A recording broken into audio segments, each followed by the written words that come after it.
A man, standing with a bottle in his hands, aggressively asks where his daughter has gone. He shouts threateningly at her to come home immediately. The girl, looking out from behind the door, watches what is happening with fear.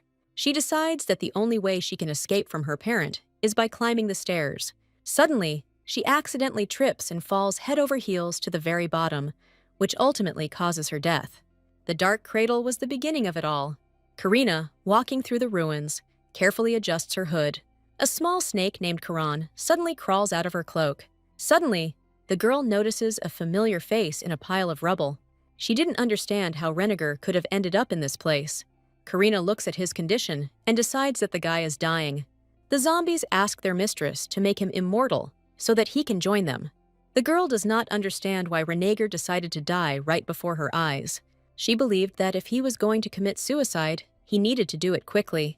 Karina escaped from the tower in search of a comfortable life, but suddenly found herself in an ambush. First, she decides to try to save the guy's life. She knew very well that in reality, Renegar was supposed to die in the arms of the main character, Penelope. According to the plot, the guy was another main character and the girl's first love. There was no way he could have died at the very beginning of history. It was really needed for the awakening of the main character. After Renegar's death, Penelope decides to take revenge, develops her abilities, and becomes the protector of this world. Besides this, she gets rid of half-humans like Karina. This is the novel the girl found herself in when she was reborn. Karina knew everything in advance, so she decided to escape early. One of the main character's special skills is tracking down the killer. With this ability, she can see the memories of the deceased. The girl knew that if Penelope saw her in her beloved's memories, she would immediately decide that it was she who killed him. After this, the main character will obviously decide to deal with the culprit. As a child, Karina understood perfectly well that she was reborn with memories from a past life. She couldn't even imagine that she would end up in the world described in the novel. The girl slowly descends from the dark cradle and approaches the mirror. At first glance, she was an ordinary child. But something was wrong. If you looked closely, you could see scales on her hands. In addition, the girl had very unusual eyes, which made her look like a snake. Someone suddenly entered the room, pleasantly surprised that she had woken up. The girl had serious doubts that this creature could be called a human. The man who entered calls a guy named Sean over, and he obediently enters the room. The creature grabs the child by the chin and turns him towards the boy, asking him to look at it. Suddenly, she feels her eyes burning intensely. The girl looks angrily at the grinning man when she feels a little better. She decides to take another look at Sean, when suddenly she notices that he has turned into a statue. The creature notes with a grin that she was only born and is already taking someone's life. He praises himself, saying that he tried hard when he created it. The man grabs her in his arms and tells her that it's time to give her a name. He hugs her and calls her Karina Apocalypta. The creature asks her to remember her last name well, because she will have to become the greatest instrument. Although he told her to remember it, there was no need to do so, since the girl was already familiar with the word. Apocalypta is the place where half-humans are created, also known as the Tomb of the Gods. Just before her death, the girl read about the main villain of this novel, her current father, Richie. For a long time, Apocalypse brought the world to the point of complete destruction. But this has come to an end. Ultimately, the main character, having received the Lord's blessing, will win, and the Tomb of the Gods will disappear from the face of the earth. The child suddenly realizes that in the body of the newborn Karina, she is a hero who will be among the first to be hit. The girl sits by Renegar's bed, lost in her own thoughts. She had no idea what to do with the patient. What she was most worried about was that her brothers would find out about it. What made things more complicated was that she was no longer part of the apocalypse. There were several reasons why she renounced her last name. She turned away from the father who created her, the one who gave her her name, and who, with the help of black magic, single-handedly turned himself into such a monster. Richie told his daughter that God himself had rejected him. He asked Karina what she would do if she ruled this world. The creature managed to take away and absorb the relics of 3 major divine families, and decided to keep this power for itself. Unfortunately for him, the people of these blessed families were strong. Richie failed, but decided not to give up and come up with a new plan. Then, he decided to combine the ancient monster and the man in one body, creating them his children. He ordered them to protect him until they themselves died. The man said that this was the only reason for their existence. Karina read this novel in her past life. The book that described this villain was the girl's second life.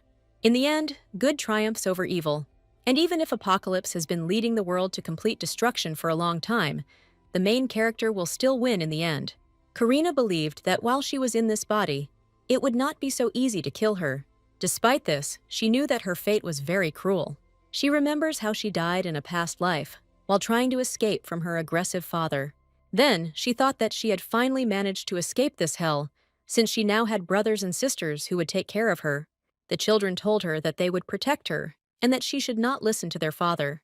They asked the girl to follow the path she had chosen. She never thought that this life would be worse than the previous one. After some time, Richie injected his daughter with a syringe, asking if she could feel her brothers and sisters in her body. He starts counting, and says that it seems there are as many as 13 of them. The creature wonders if its child is happy. He says that thanks to her body, these useless creatures will become stronger. The girl had to endure their death, but she herself could not die. Besides this, she could no longer continue such a life. First, she decided to grow her strength. The girl looked at the whole group of people, causing them to immediately turn into statues. She was a monster who had the power of a jellyfish. Karina suddenly noticed that her eyes still hurt when using the ability. Chiron emerged from his hiding place and decided to report that there were still those who had managed to escape. He was outraged that she did not leave him anything to eat, turning everyone into stone. The girl promised him a monster when they returned, and the snake said he wanted a griffin. She pointed out that Luna would be angry with them then, and Charon stated that he was not afraid of such a low-ranking half-monster. He suddenly announced that her abilities had become stronger. The snake suggested that she could defeat 30 people at once. Karina told him that she still wanted to become even stronger. She spread her wings, reminding herself that if she didn't kill, she would die. The girl asked herself who was destined to bear responsibility for all her sins. Chiron reminded us that death is birth, and Apocalypse, which is so closely connected with death, is the divine coming itself. He noted that she was already strong enough, which the girl did not agree with. Karina stated that she must surpass Jael's strength in order to kill him. She descended to the ground and was immediately met by people from the Church of the Seven Apostles. They were the ones who gave up their humanity and paid with their life force for the Apocalypse to protect them from their enemies. One of them decided to tell Karina about information on new members. The girl told him that Saladin would be coming soon, so it should be given to him, because she did not deal with such matters. The guy was embarrassed and immediately agreed with her. When Karina walked away, he happily shared with his friend that she smiled at him. He noted that her dark blue hair was comparable to that of the goddess of the night. The guy guessed that she had green eyes, just like the god of the earth. The girl understood that she was incredibly lucky with her face, because all she had to do was smile a little, and these people were ready to move mountains. The only thing that upset her was that because of this, they clung to her like annoying flies. Suddenly, Karina heard a very loud sound behind her. She turned around and saw her brother, Saladin, standing in front of her. His ears perked up, and his tail began to wag non-stop when he saw the woman standing in front of him. The guy said that he wanted to come right away, but Lathem's people followed him. He told her not to worry, because he was not wounded, and the blood on his shirt belonged to people. Karina said that she was glad that he was safe, which immediately made the guy blush. He said happily, jumping up and down, that he was incredibly happy when she was worried about him. Saladin was already 16 years old, and the girl had no idea why he still hadn't learned to hide his monster appearance. She asked her brother to sort out the papers that people brought them. Richie was so happy when he created Saladin that he even held a celebration in his honor. The boy failed to live up to his father's expectations, as his abilities never developed, leaving him almost expendable. Thanks to Karina, he managed to survive, after which he began to follow her like a little tail. If everything had gone according to the plot, his powers would have awakened after Richie decided to place him in the black lava for processing, and that is why Saladin would have survived without the help of his sister. However, in the future, Karina needed allies. Besides, it seemed to her that they had already become quite close. Suddenly, the guy cut off the head of one of the people talking to him. He said that perhaps it was worth listening to the dead man to the end. He also asked if any of them wanted to try to justify themselves. Saladin Apocalypse was a servant of the underworld, crossed with a Cerberus and capable of spewing the fires of hell. Karina understood that her brother knew everything perfectly well. Because of her, they were defeated in the First Holy War against the monsters and were scattered across the land. These were the consequences of the choice she made, which was not in the original plot. Thanks to this, she had the chance to kill Richie in secret and gain his necromancer power. Even though the girl's wounds had not completely healed and her original strength had weakened, she did this in order to simply stay alive and live a quiet life. She understood that only if her brothers did not find her, she would be able to live in peace. Karina asks herself how it happened that Renegar caught her eye. Karan wonders why she brought this man home. She says that the guy is the master of the Holy Sword. The snake crawls up to Renegar and looks at him questioningly. The girl understands what a perfect face is, as if God had sculpted it with his own hands. She will never be able to forget. She recalls the events of the First Holy War against monsters. Then the girl was not afraid of death, because her goal was only to kill the enemy. Last time she thought the guy was very young, but now he seemed much older. Chiron says they need to kill Renegar as soon as possible, but the girl asks her servants to just continue healing him. The snake asks if there is any other reason for this. Karina says that if she is the last person he sees before he dies, they will come for her. She says that if he is to be killed, it must be done somewhere else. Chiron sighs, again surprised by her vague predictions. It was much easier for the girl when she gave out what she knew about what was happening in the novel as her predictions. Renegar was the master of the Holy Sword and the first love of the novel's main character. The guy was doomed to die at the very beginning of the plot, for the sake of awakening Penelope. After Renegar dies, the main character will go mad with grief, and her abilities will awaken, and together with the allied forces, she will attack Apocalypta. She will be able to track them down by the trail of death thanks to the ability inherited from her mother, and Penelope will find the dark magician who killed her lover, and then destroy him. If everything went according to the plot, the main character would be chasing this magician. As a result, since Karina is next to the guy, she will chase after her. The girl understands that she simply cannot allow this. In her opinion, Penelope could have headed a mental hospital, since the novel had an age restriction not because of the intimate scenes, but because of its incredible cruelty. It wasn't because of the unbalanced male characters, but because of the main character. Karina realizes that she absolutely does not want to become enemy number one for all these people. She asks the snake not to interfere with Renegar's treatment and to just leave him alone. The girl promises that she will still get rid of him as soon as he comes to his senses. She is about to leave when suddenly Karan indignantly asks how she can leave the house in such a situation. Karina tells the snake not to hang around the guy when he comes to. Karan wonders why he should hide from such a boy. She tells him that holy power flows in his blood, and then leaves. Seal works hard at his job using magic. He exhales and, turning to Karina, asks her to hand him the bandages. She suddenly shudders, which slightly frightens the guy. The girl apologizes and says that she was just thinking about something. Seal thought that she was always working very hard, but right now she had a very gloomy face, which was very unusual for her. He says that she can contact him at any time if something is bothering her. The guy notes that they have known each other for a whole year. Karina recalls how it all began when she cured a boy and began working in this hospital. She suddenly realizes how ridiculous her situation is. A girl with the ability to kill a person with just one look began saving people from death. For her, words of gratitude were a drug, and tears of loss of a loved one were poison. She understood that death would come anyway, but she simply did not want to take part in it. Karina believed that it would be better to die happy. Seal suddenly reports that there was unrest in the temple again. He says that new victims have appeared, after which he asks the girl to take care of them. The guy informs her that she will be able to go home early as soon as she finishes everything. He suddenly remembers that the guard asked him to pass something on. Seal says that strange rumors have started circulating around Apocalypta. He reports that they apparently had other reasons for attacking the Allied forces. The guy notes that it feels like they were looking for someone. He says that workers were asked to report immediately if they saw a suspicious person. Seal also asks her to let him know if she notices anything strange. He notes that they don't need problems at all. Karina remembers that she also saw something today, when she went to look for the dead to make them her servants.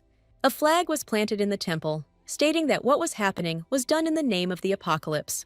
The girl immediately realized that it was Jael's handiwork. The guy was crossed with a vampire and became the most powerful villain in the world.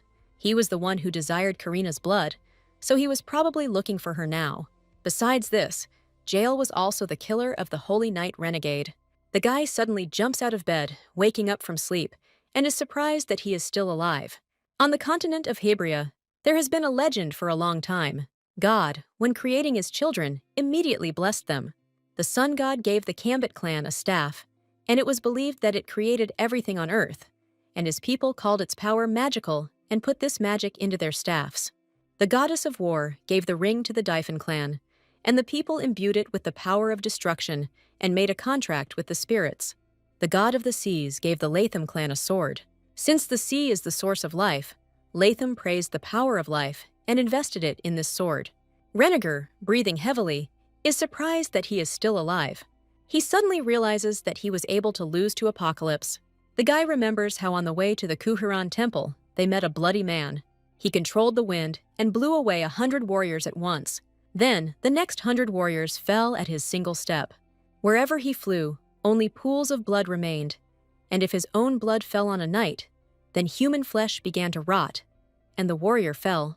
Renegar, trying to fight off the attacker, heard a familiar voice in his head. Someone asked him to hold on and continue the fight, until the guy realized that he could not do it anymore.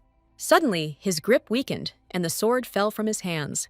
He felt that it would be better for him to die. Renegar didn't understand how such a weakling could call himself the owner of a holy sword. He decided to die so that the weapon would go to someone more worthy. But for some reason, he remained alive. The guy assumes that one of the residents brought him to his home and treated him all this time. Tears of joy well up in his eyes as he realizes once again that he has managed to survive. Suddenly, Renegar realizes that there is nothing to be happy about here. He, as a holy knight, had to give his life in the name of the Lord, but in the end he rejoiced because he remained alive, even though he was weak. Suddenly, a painfully familiar voice comes into his head again. The guy glances at the sword standing not far from him. He approaches the weapon and reports that he has finally woken up.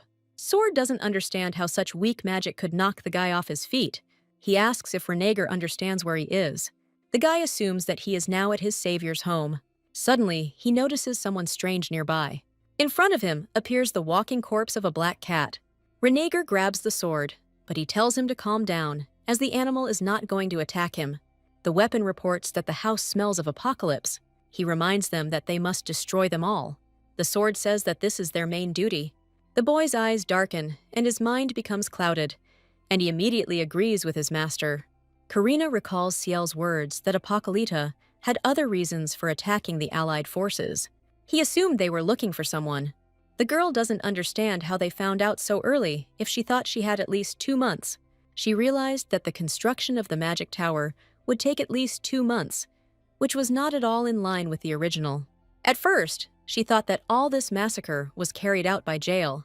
Now she suspected that both Saladin and Luna might be involved. She suddenly finds herself thinking about the possibility that all her brothers and sisters are looking for her. The girl remembers how different they are from each other. She was always concerned about the meaning of their existence, but they simply lived, following their father's orders, and without asking unnecessary questions. It was Richie's experiment, which consisted only of obedience and submission. His children obeyed their father without question and lived as if they were one with him. Karina understood that this was why they hated her so much, because she killed him and ran away. This was especially true for Luna, who always blindly followed Richie. Due to her injuries, the girl was no longer as strong as before, so she planned to create more corpses to stall for time so that she could escape. She had another method for an emergency, but she didn't really want to resort to it. Karina planned to go somewhere far away today, since she had asked for time off from work for the next day. As she enters her home, a blade flies past her face and destroys a section of the wall behind her. The girl turns around and notices a completely healthy Renegar in front of her. He suddenly asks if she is a member of the Apocalypse family. Karina looks at him questioningly, not understanding how it came to this. The boy says that he, a knight of Latham, was not destined by fate to stand next to her under this sky. He says that he can't leave her alive. The girl looks at the hole in the wall and remembers that she cleaned it just recently, this morning. Renegar suddenly uses his sword and thrusts it straight into the floor. Karina asks herself if it would be easier to just kill him. She realizes she can't do it, no matter how much he irritates her. Long nails suddenly appear on the girl's hands, and she rushes at the attacker. She says she'd rather play with him before killing him. Karina explains that, as far as she knows, he is the youngest swordmaster, so perhaps his skill is as worthy as his illustrious name. She suddenly says that he is definitely not stronger than her, since Lathem's light is the exact opposite of Apocalypse's power. Renegar couldn't imagine that she could stop the blow of his sword. The girl asks if he really wanted to kill her. Suddenly, one of the dead men attacks him, and she tells him that he won't be able to defeat her, even if he has 100 lives left. Renegar suddenly stumbles and begins to wobble, but still remains on his feet. She wondered what condition his body was in if he was still holding on, despite the number of wounds. She didn't understand what God wanted from Renegar if he was fighting so desperately. Suddenly, a blue glow begins to emanate from the guy, and the dead people fall to the floor. He says that if 100 lives are not enough for him, he will be reborn again. Karina notes that both Apocalypse and humans are equally reckless and cruel. The guy says he doesn't think he'll need that many lives. The girl suddenly uses magic, realizing that it clearly won't work out well with him. She says this will be the price for the upcoming repairs. Karina grabs him by the hair and says that she wants to make a remark. She tells him that he won't be able to defeat her, even if he is reborn 1,000 times. The girl looks into his face and suddenly blushes. She thought about how cute the guy was, even when he was about to cry. Unfortunately, being nice and not annoying her were two different things. Karina wonders how he was going to defeat her if he couldn't even touch Jail once. She understands that something is wrong with the guy. His eyes were like a deep sea. For some reason, there was a deep black darkness in this sea. Karina begins to examine the sword, finding it very strange. Renegar, as if under hypnosis, stares at the sword from which his energy slowly emanate. Suddenly, his mind clears, and his eyes return to the same color as before. The girl decides that the sword is trying to take possession of its owner. She didn't like this at all, because over time it could lead to worse consequences. She orders the dead to knock out the guy so he doesn't get in the way. Suddenly, Karina hears someone's voice and looks at the weapon in surprise. Sword asks how she dares to touch him with her dirty hands. The dead are almost finished cleaning up the sudden mess. Renegar lies in the same place, the bed, unconscious. He suddenly begins to frown, which Karina notices. She assumes that the guy is dreaming about something bad. She would be sorry if a man like him died. Chiron crawls up to her and asks her to kill the guy right now. The girl explains that the sleeping man is not to blame for what happened. She says that a nearby sword contributed to everything. Karina asks the indignant weapon to remain silent all this time, threatening to smear it with her blood. She reminds that if the blood of the Apocalypse touches even a little bit of holy power, then this power will begin to evaporate, which also applied to the sword. The weapon reminds her that his name is Lathem, and then demands that she call him by his name. She asks him to shut up, threatening to really melt him. After this, she throws away the sword and looks at her palm. The blood on her hand took much longer to heal than usual. She realizes that she has truly become much weaker than before. Chiron suddenly notices that the sword smells as if it contains souls. Since the sea is the source of life, Lathem infused life force into the weapon. This force was the unfortunate and unjustly lost souls. This has been going on for several thousand years. 3 years ago, a squad of Lathiem's men, heading somewhere, felt something strange. When this stopped, Renegar ordered everyone to remain in their fighting positions. He reminded that they don't know what might happen here and when. Someone said that he saw a girl who looked like a snake being wounded and grabbed by a bloody man. The guy asked him if he was sure they were here, to which he received confirmation. Suddenly, another soldier pointed to the sky and asked to look there. When Renegar looked up, he saw Karina flying above them. He froze, unable to tear his eyes away from her. The guy pulled his hand up, but something suddenly distracted him. He looked at the sword, which was then clearly expressing displeasure. When Renegar returned his gaze, he noticed that the girl was no longer there. He was weak, so he couldn't touch her. Chiron reports that the sword smells of unfortunate and unjustly lost souls. The sword asks what kind of injustice can be spoken of if people died in the name of the Lord. He says that all the dead became his tools, thanks to which he became stronger. Karina realizes that there was a reason why the owners of the Holy Sword had to die. She remembers that the owner of the weapon must change once every 10 years, and they all died in the war against the Apocalypse. The girl asks if it turns out that the sword was deliberately played so that its owners would die. When Latham hears this, he makes no sound, unwilling to respond. Karina notes that the sword turns out to be even worse than the apocalypse. The girl had no idea about this, as it was not revealed in the novel, as it would not have affected the main plot anyway.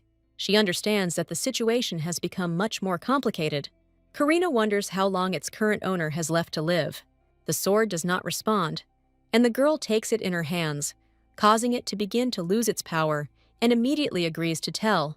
The weapon says that the guy should have died the time she saved him. The girl approaches the peacefully sleeping guy and sits down next to him. She was amused by the fact that he was sleeping so soundly, unaware of what was about to happen to him. She understands that death is his right destiny. Karina smiles, realizing that this situation is very much to her advantage. Late at night, Renegar finally opens his eyes, waking up. He recalls having a dream about the time when he first became the master of the Holy Sword and first encountered Apocalypse.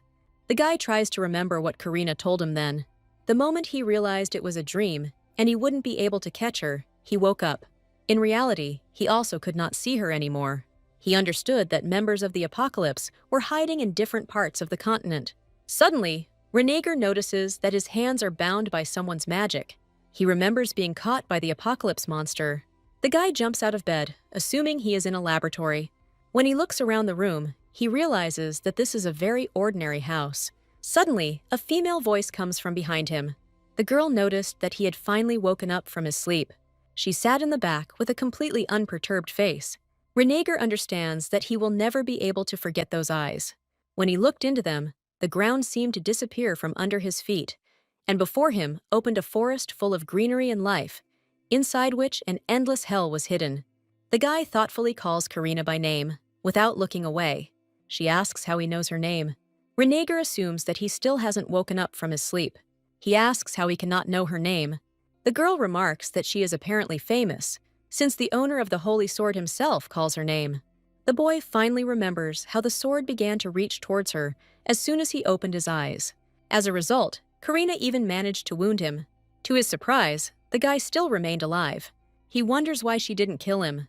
The girl, alert, asks what his name is. Renegar, noticing how she avoids the question, again asks why he is still alive. Karina points out that this is unfair, because he knows her name, but she doesn't know anything yet. The guy annoyedly shouts out her name, and she jokingly confirms that that is indeed her name. She, smiling, again asks Renegar to introduce himself. He suddenly comes close and tells her his name. The guy again asks what her goal is. Karina notices how gentle his voice is, something she never knew when she read the novel. She suggests that something similar is felt by people when revelation descends upon them. The girl suddenly pushes Renegar away from her. She asks if he is surprised that she is so strong. Karina reminds that she had previously warned him that he would not be able to defeat her. The boy's face turns red and he slowly looks away. She suddenly notices that his gaze today is very different from yesterday. The girl confirms the theory that Renegar was enchanted by the sword. She was sorry that such beautiful eyes, like the blue sea, were clouded over. She realizes that even she seems to have a little crush on him. Karina says that she is going to treat the guy and let him go after he gets back on his feet. He indignantly asks if she really thinks he will believe this. The girl says that this is exactly what she actually thought. Renegar advises that she should just kill him right away. He says that he has no need of his enemy's mercy at all. Suddenly, the guy grabs a sword and points it straight at Apocalypta. Karina takes his hand and asks if they should become allies then. She wonders what he doesn't like so much. The girl asks if he can't believe it, at least because she saved his life. She says he's already damn lucky. The guy reminds her that she is Apocalypse, his sworn enemy, so she better kill him here and now. He states that it is unacceptable for him to simply be in the same room with someone from the Apocalypse. Karina suddenly tells that 3 years ago, the Tower of Apocalypse fell. She remembers Richie asking her how the humans knew about their place. The girl answered him that it would be better not to engage in battle and to retreat. The man suggested that they split up, so as not to all run together. He ordered Jael to take his blood brothers and sisters and leave for the north. Saladin had to take the firemen and go west. The moon took the children of darkness and went to the east. Richie asked the rest to scatter to different temples. Karina told her father that she was going to stay with him. She said he couldn't handle it alone. The man planned to destroy all people and get to God himself in order to rule this world. The girl did not understand why he was so eager for world domination. It was unclear to her what Richie would gain from personally elevating himself to the position of God. The man asked if his daughter still had strength, to which she replied yes. Karina said that she could kill anyone. She didn't understand if there was anything in his goal that was worth losing more than he gained. The girl snapped her fingers, and in an instant, the entire army suddenly disappeared. Richie immediately realized that this was a hallucination she had created. He immediately began to cast magic, preparing to attack. Suddenly, a huge snake crushed him, not allowing him to move even a little. Karina asked if the man remembered what he said when she was younger. She reminded him that if he didn't want to die, he would have to kill himself. The girl told her father that this was precisely why she was committing this murder. After that, she said goodbye to the man, and he was gone. Karina tells the guy that she killed her father with her own hands. She reveals that she is no longer an apocalypse, having betrayed them. Reniger suddenly wonders if she looks at all people with such eyes. He doesn't understand why her gaze binds him like the thorny stems of a vine, preventing him from breathing deeply. Saladin looked at the members of the Church of the Seven Apostles with a grin. A bag full of gold coins suddenly fell between them. Karina said that people can take this and bury their friends with dignity. They thanked her and promised to gather even more followers. Saladin suddenly noticed that she was too soft with them. He asked her not to be like that, and then asked if she really felt sorry for those people. The girl responded with a negative and stepped forward. She suddenly spread her wings, preparing to fly. Karina said that she felt most sorry for them. There are countless corpses lying on the ground. Saladin uses magic on them and peers at them, trying to see something. He realizes with disappointment that there is nothing useful here. For 3 years after the fall of the Apocalypse Tower, the boy built up his strength to keep the promise he made to Karina. Then he told her that he would definitely come back when he grew up a little. He had finally completed his second period of maturation, and now he could hide his monster form, and he could also easily use the flames of the underworld. Saladin had long known that his sister was planning to leave the castle. He noticed how indifferent she was to everything that was happening, and sometimes it was clear from her face that she didn't really like all of this.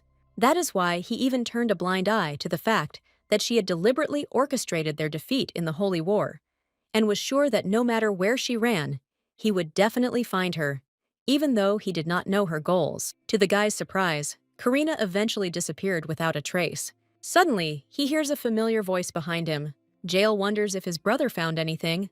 He notes that if he flies aimlessly like this, he will definitely not learn anything new. Saladin asks if he really thinks he would tell if he found anything. Jael suddenly says that in any place where there is a lot of small game, a predator is sure to appear. He notes that a snake could also be found in this same place. Saladin suddenly realizes something and quickly flies away, leaving his brother. One of the dead men carefully treats Reneger's wounds. The guy wonders where his sword is. Karina tells him that his thing is in a safe place, and he asks if there is anything like that in this house. This makes the girl a little angry, and she comes closer to the man. She wonders what he is so unhappy about. Karina reminds him that she brought him here to be cured, and promised to let him go after he recovered. She says that she will return the sword when the guy leaves. The girl says that nothing will happen to him as long as he sits quietly. She sarcastically asks if he wants her to act like Apocalypse, to which he responds with silence. Quran notes that men are always quite bold in words. Karina says that the snake is her friend, after which she names his name. She says that if the guy wants to walk, he will be able to meet some more animals, after which she asks him not to be afraid. The girl notes that he already knows the cat, since he tried to kill her. She says that she understands perfectly well that he did this under the control of the sword. In fact, Reneger only vaguely remembered what happened after he found himself here and took up arms. This was far from the first time this had happened. He remembers talking to the children and them thanking him for his help. Among them was a boy who was hiding behind everyone. When the child ran away in fear, the boy realized that he had no idea what had happened. He wondered what Karina would say if she knew about this. The girl suddenly asks Reneger not to think about what happened. She says it's not his fault at all. Karina says that in her opinion, the sword is a real bastard. She says that if the guy gives in to his will like that, he could get hurt, so he should be more careful. The guy asks how the sword can harm him. Karina wonders why he is asking her if he considers her his sworn enemy. She says that she destroyed the Apocalypse Tower only for the sake of freedom and simply lives here, without bothering anyone. Renegar understands that she is not going to answer his question. He says he can't trust her, because she's a monster who killed hundreds of people right before his eyes. The guy wonders who will be held responsible for their deaths. Karina says that she killed only to survive. She asks who will be responsible for her life, if killing for the sake of survival can be called a crime. The girl reminds that she didn't ask him to believe her. She says that there is nothing worthwhile in trust, and what was said only in words has even less meaning. Karina asks him to focus only on getting better. She says that after this, she will let him go, and, in her opinion, that is when he will be able to trust her. Renegar recalls the girl's words that it was not his fault. He realized that he couldn't fall asleep to the sound of a snake's hissing, but it was too late. In the bright moonlight, a couple of people are wandering down the street. Penelope carefully examines every corner she passes. She again wonders where Renegar has disappeared to. Dawn is the boundary between morning and night, and the border between yesterday and today. For Karina, he was the gateway between life and death. The girl hopes that while she is gone, the guy will not run away. She cast a spell on the house, and she doubted that such a weakened knight would be able to do anything. Karina remembers Renegar's words about her being a monster who killed hundreds of people right before his eyes. She understands that it would be ridiculous to ask for leniency for killing her own allies. But she didn't need his pity.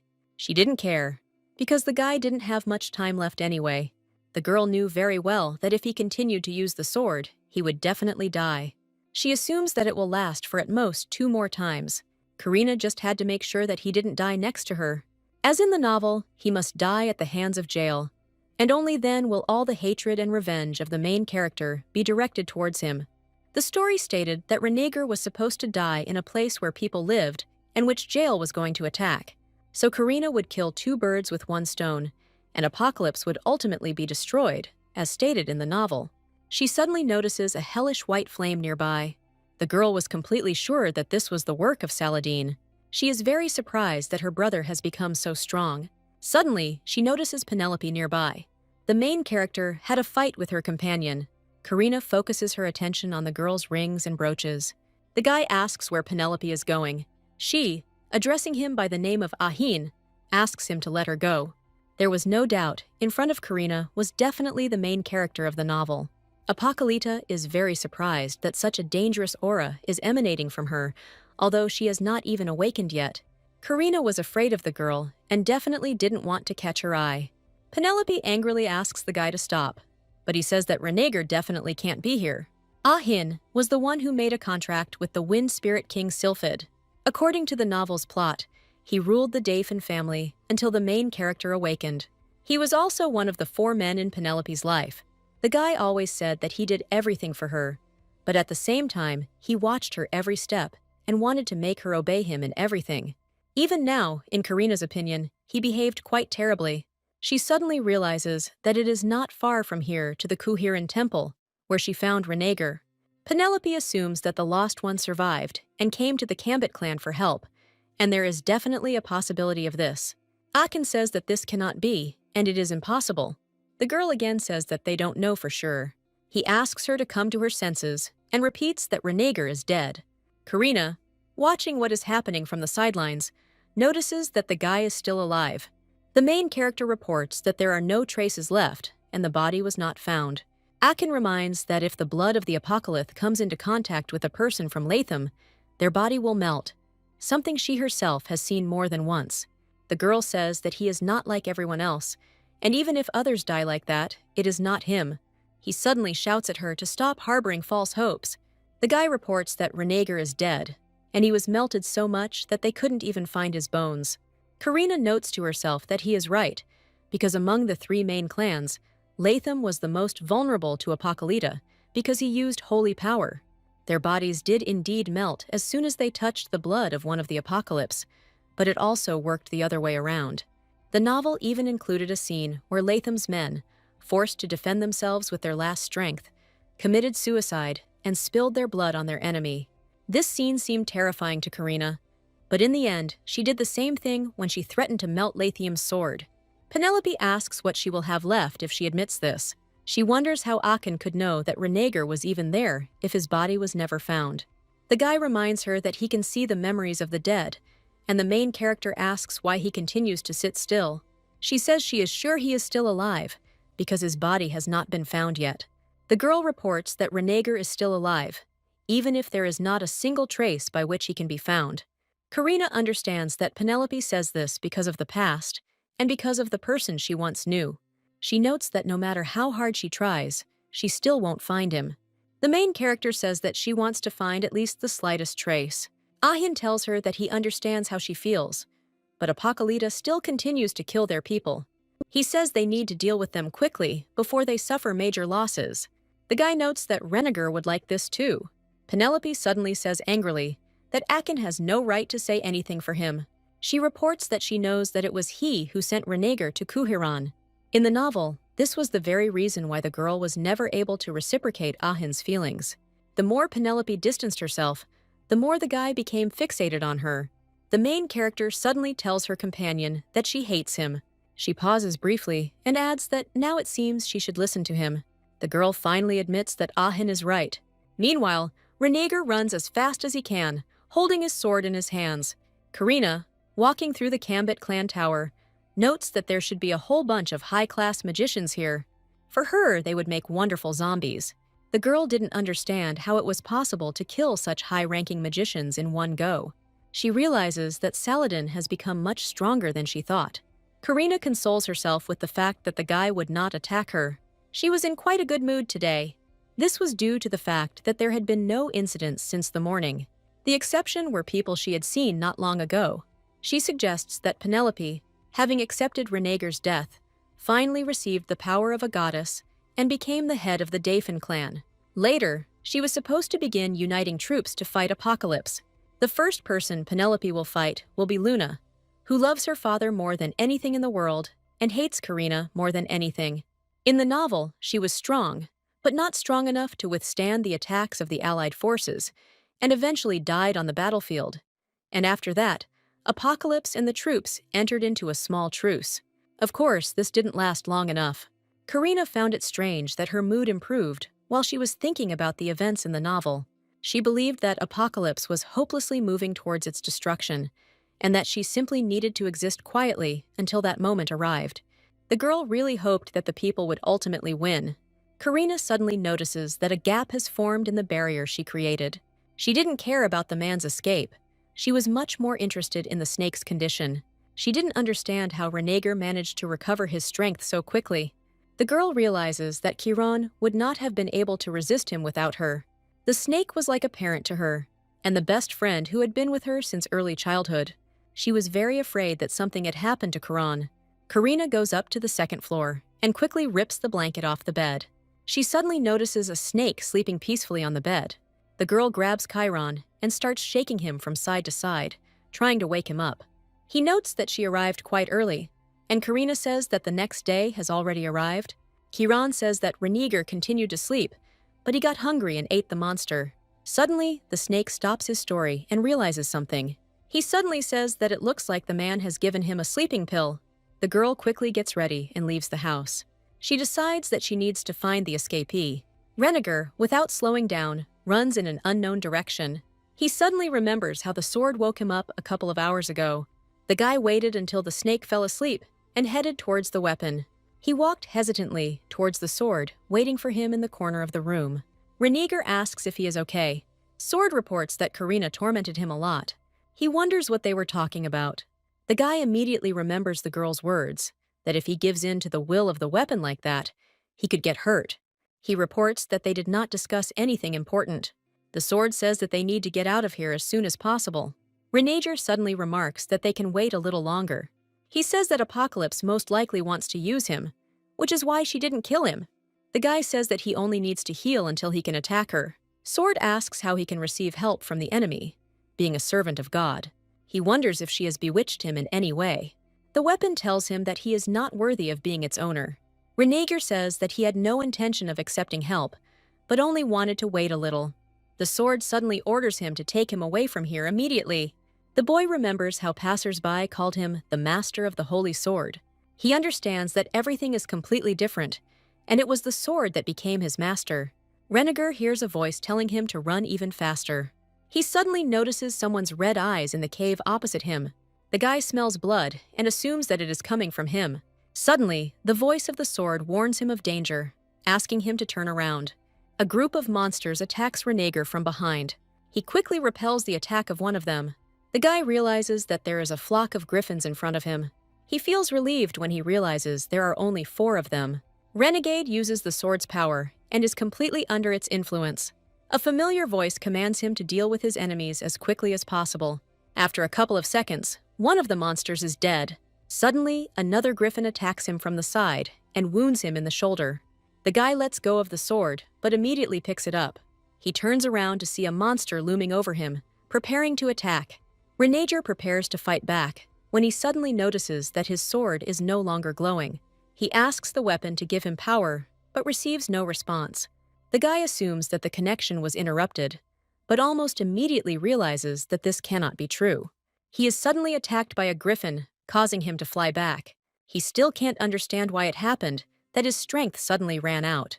Without losing hope, he asks the sword if it is alive, but again receives no answer. Renegar notes to himself that if he had known that this would happen, he would not have run away.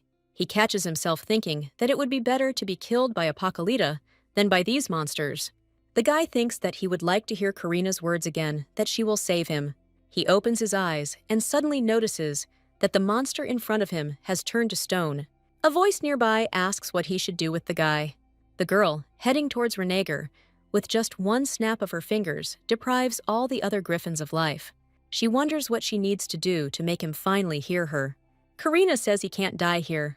It all had to do with the fact that in the novel, he was supposed to be killed by Jael. The guy asks if she is lying, and she asks what she said that seems like a lie to him. He says that he feels like she left him alive because she wants to use him for her own purposes. Renegar suggests that she needs him to be alive because only then will her plan come to fruition. He says he can't believe her, then reminds her of her words about how words have no value. The guy says that he will believe her only if she proves it with more than just words. He suddenly offers her to enter into a blood contract. It was a spell designed for use on the battlefield when fighting alongside someone you don't trust. The death of someone connected to you means your death, which also works vice versa. This spell binds the blood of 2 contractors and puts their lives on the line. Since people still needed to trust each other, only the 3 great clans used this spell, so Karina didn't think he would want to put his life on the line with someone like her. She reminds him that he might die, and Renegar says that he would have died anyway if she hadn't come. He suddenly remarks that he wouldn't mind dying from her blood.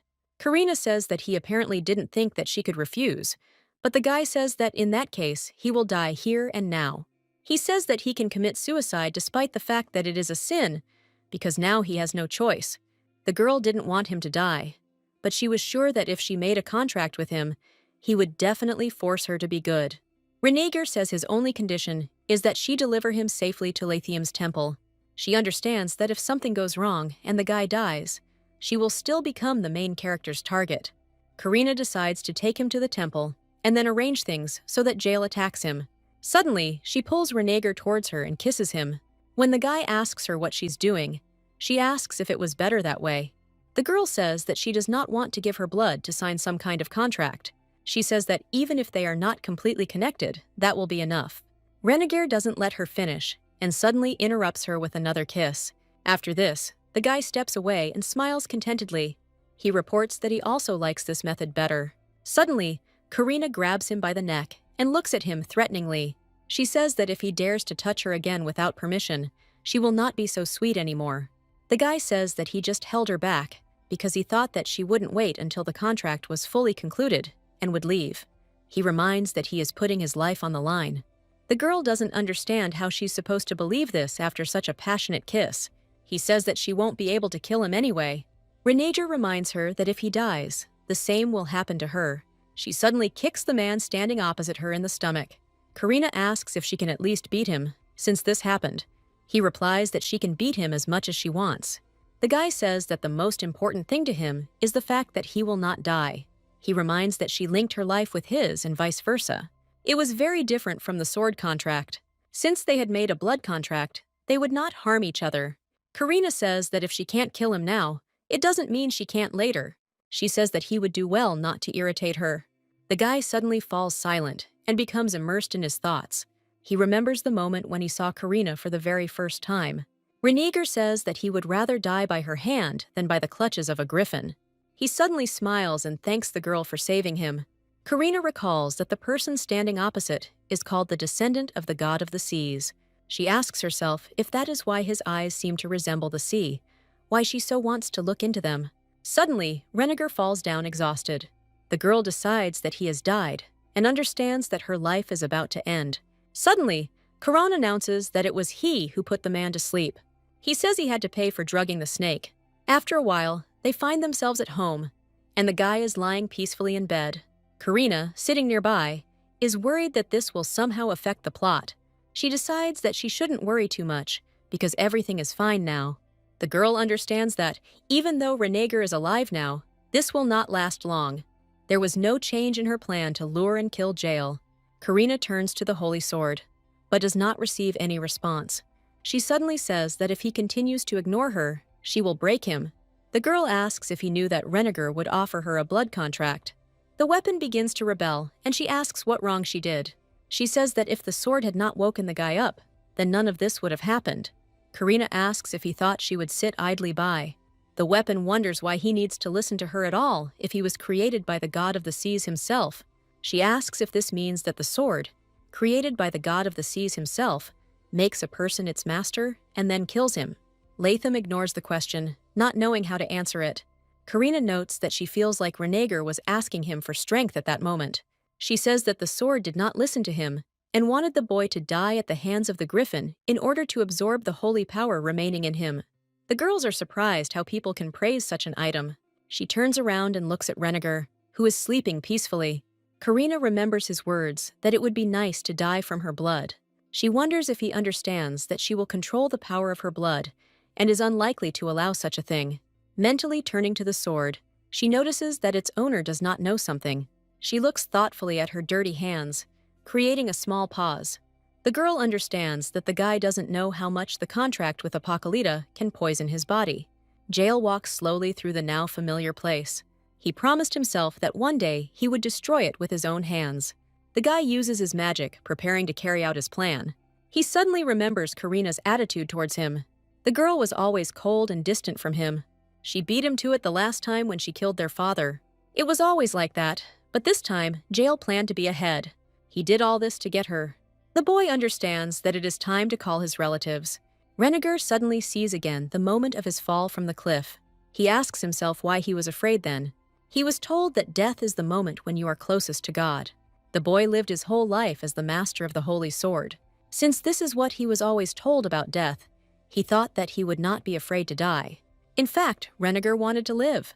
He was happy that he managed to survive several battles. The guy regretted it and asked God for forgiveness.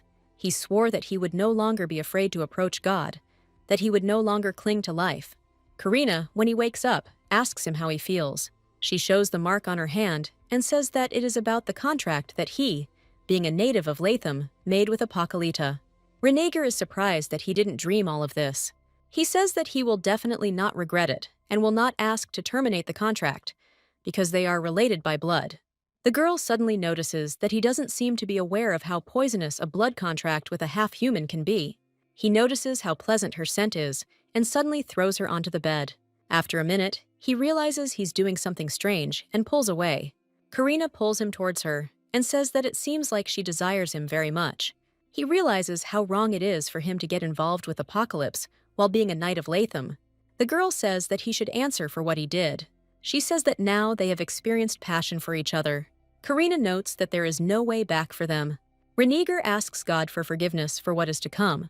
Despite his doubts, he suddenly approaches and kisses the girl. She bites his lip, causing tiny trickles of blood to run down their faces.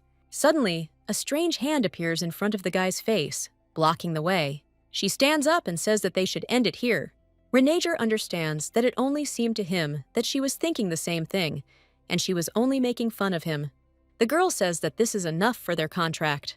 She explains that this magic is used to strengthen trust between the three great clans, binding souls and forcing obedience. Karina reports that this contract is realized when two similar species swear to it. The contract with the demi-humans was different, because the color of these two souls is different. The soul always strives to return to its original color. She says that this is why they need to mix their blood before their souls find that path. Karina reports that if this does not happen before the contract expires, they will disappear. Renager breathes a sigh of relief and realizes that she wasn't mocking him after all. The girl says that they need to drink each other's blood every day. He looks at her puzzled, and she suddenly smiles. She notes that this apparently wasn't enough for him. Renager's face flushes, and he realizes that it was all a joke after all. Karina realizes that he didn't seem to like her joke. She believed that she had long since grown up to fall in love. The girl explains that there is another way, which is to simply cut your wrist and let the blood out, but then adds that she doesn't really like that. He asks with interest what she is talking about, and Karina explains that she is talking about mixing blood. She concludes by saying that a kiss is the best option. Renager realizes that the imaginary passion he felt was only his. He asks what she means when she says they have experienced passion for each other. Karina says that the longer they delay mixing blood, the further their souls become from their bodies. She says that this is precisely why, if this is not done, they will behave like animals and satisfy their animal instincts. The guy blushes and asks what she means. She says that in this case, one of them will absorb the other's abilities. Karina wonders why he has such scared eyes. She asks if he really thought it was possible to seal two species with a magical contract without consequences. The girl, smirking, suggests that he was thinking about something else. She says that he will die anyway. Karina explains that since she is stronger, absorbing his abilities will not be difficult. The girl notes that if he doesn't want to lose his holy power, then it's better for him not to touch her again. A smile suddenly appears on Renager's face and he chuckles. She wonders if he's laughing at the fool he made of himself when he offered her this contract. Karina suddenly asks if it could be because he remembered how, as a noble holy knight, he attacked her. The guy gets out of bed and says he would like to repeat something. He says that no matter how much they scare him, he will not break this contract. Karina wonders what will happen to him if they find out in Latham that he made a deal with her and even kissed her. He replies that he chose this path to survive, so God will forgive him for it. The girl asks if he can forgive him for the fact that Renager is literally enjoying what is happening. He smiles mysteriously and goes back to the bed. The guy wonders if it's more important that he just gets back to Latham safely. He says that for some reason, it seems to him that everything will be fine. He no longer cared that the girl was making fun of him or telling him not to touch her. This forbidden fruit in the form of Apocalypse was too sweet for him. Luna, sitting under the moonlight, hums a melody under her breath. Suddenly, one of her griffins flies up to her. He immediately tries to explain something to her with concern. The monster reports that everyone turned to stone, and no one survived except him. The girl starts laughing at the fact that Karina made such a mistake. Although she presented herself as very smart, she knew perfectly well that she was the only being in this world who could turn her children into stone. Luna uses magic in an attempt to find out where her sister is hiding. She sees before her the place where the stone remains of her griffins lie. At that very second, the girl jumps onto her recently arrived pet. She heads to Kuhiran, where, as it turns out, Karina has been hiding all this time. Seal asks in surprise if his friend wants to quit. He asks if something serious happened to her that caused such a decision. The girl says that she simply decided to move. She explains this by saying that Apocalypta is very close, and she doesn't want to be near them. This was true, although not in detail. Karina understood that if she took Renager to Latham, she would die for a while. She had no other choice to avoid the attack of Lathem and Apocalypta. She ignores almost every word her colleague says, noting how annoying it is. The girl understands that she has no choice. Since she is bound by a contract, she realizes that Renager turned out to be much smarter than she thought. And surprisingly, she even liked their kiss. The girl decides that this ill-mannered puppy definitely needs to be punished for disobedience. She remembers that he will have to die anyway. Suddenly, Ciel grabs her interlocutor by the shoulders and asks where she is going to go. Karina looks at him in surprise and says that she doesn't know that yet. The man glances at her neck and suddenly notices a small bruise there. He asks if the girl lives alone, to which he receives a positive answer.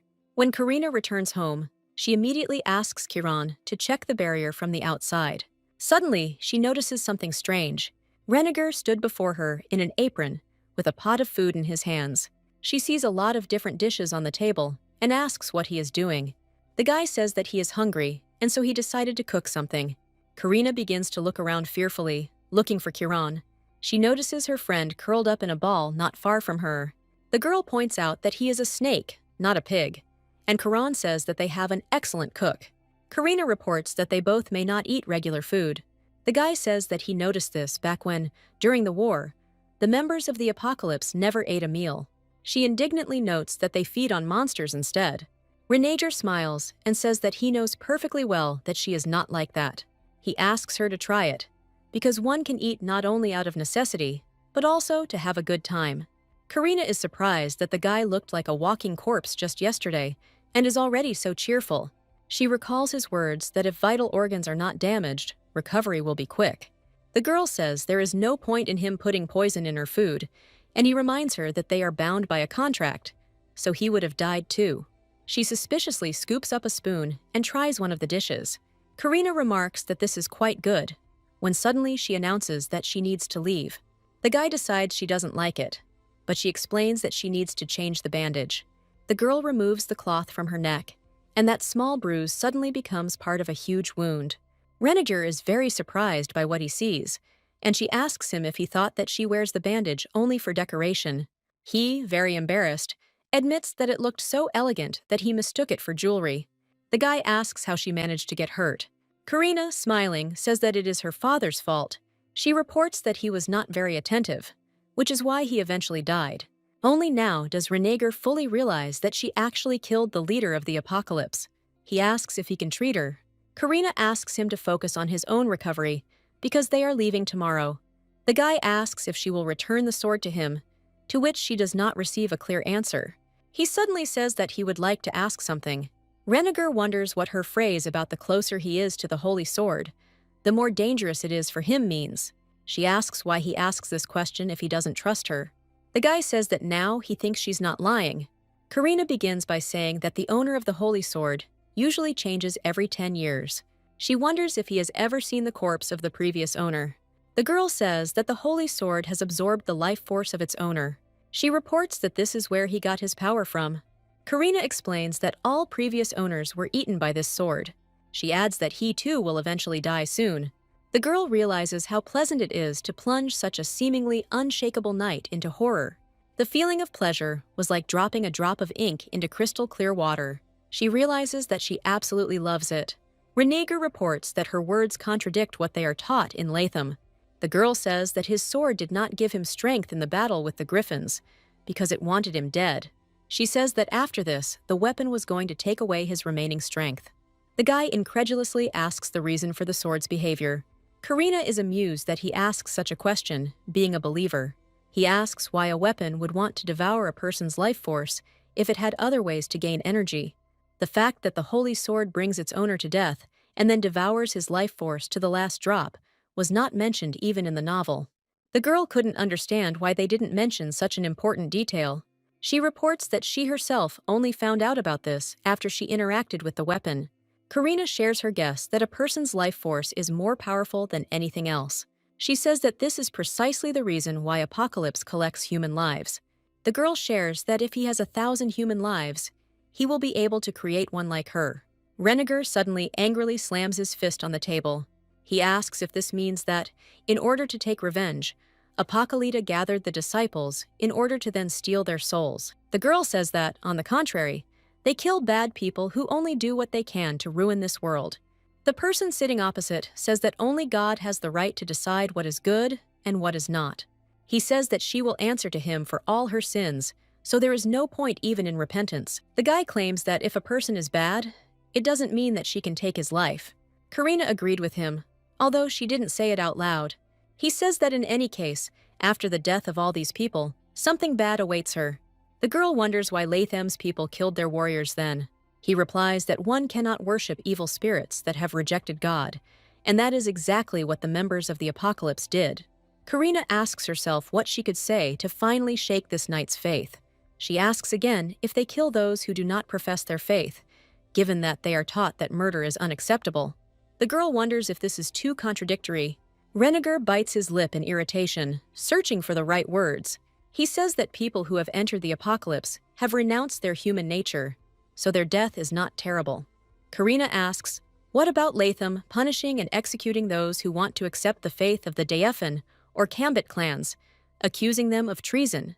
She reminds them that they worship the same god. Besides this, they also often fought together in wars. The girl notes that his holy sword is exactly the same, because, like a vampire, it clung to its owner and sucked out his life force until he died. She says that if killing thousands of masters in this manner is the will of their god, then she has nothing to say. Reniger, looking gloomy, gets up from the table. He asks why she wants to make him doubt the teachings of his people. The girl reminds that he himself decided to trust her words. The boy decides that he succumbed to temptation only because it was the speech of a member of the devilish Apocalypse clan. He thinks that this will not be enough to convince him. Reniger asks her to be sure to take care of her neck, realizing how kind she is to him. After this, he leaves the room sadly. Karina, looking after him, smiles contentedly. At night, already lying in bed, the guy thinks about his situation. He was not born of any people. They told him that he simply appeared at some point, as if they had discovered the son of the god of the seas himself. When he began to take his first steps, he himself approached the holy sword. The baby accidentally dropped the weapon and then fell with all his weight on the protruding blade, but was not injured. This is how he became the master of the holy sword. Reniger was the son of the god of the seas and the owner of a legendary weapon. At the same time, Karina saved him and even signed a contract with him. The guy couldn't figure out whose side was actually right. He wraps himself in a blanket and understands that he has no right to think this way, that he should not doubt God. Apocalypta quietly enters his room and, watching him sleep, realizes that this is much more interesting than she thought. The guy accidentally woke up before morning. He was very uneasy about his last conversation with Karina. He decides to talk and resolve everything to the end. Chiron, who had been awake all this time, reports that the girl has left. When asked about the time of her return, the snake says that she will come before morning. Chiron suddenly asks angrily why he is staring at him like that, threatening to swallow the guy. Reniger apologizes and says he didn't mean to be intimidating. The snake asks if he wanted to know something. The guy asks what kind of relationship he has with Karina, addressing the animal as master. Chiron, delighted by this address, immediately jumps up. He says that he is smart enough for Latham, after which he promises to tell everything. The snake begins by saying that this body belongs to a 1,000-year-old ancient monster that was awakened by Karina. He says that his usual name is Basilisk. The guy, having learned that he is an ancient creature, notes that they ruled this world before God came here.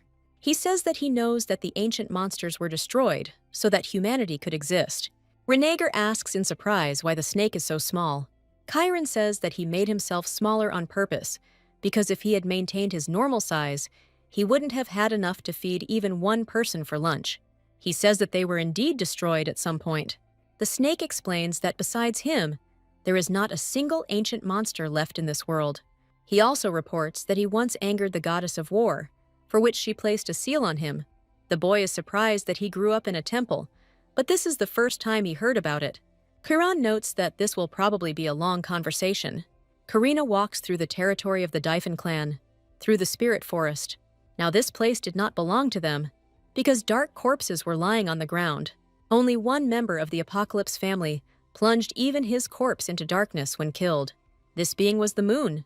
In the original story, she was also strangely possessed by the spirits of Daephin.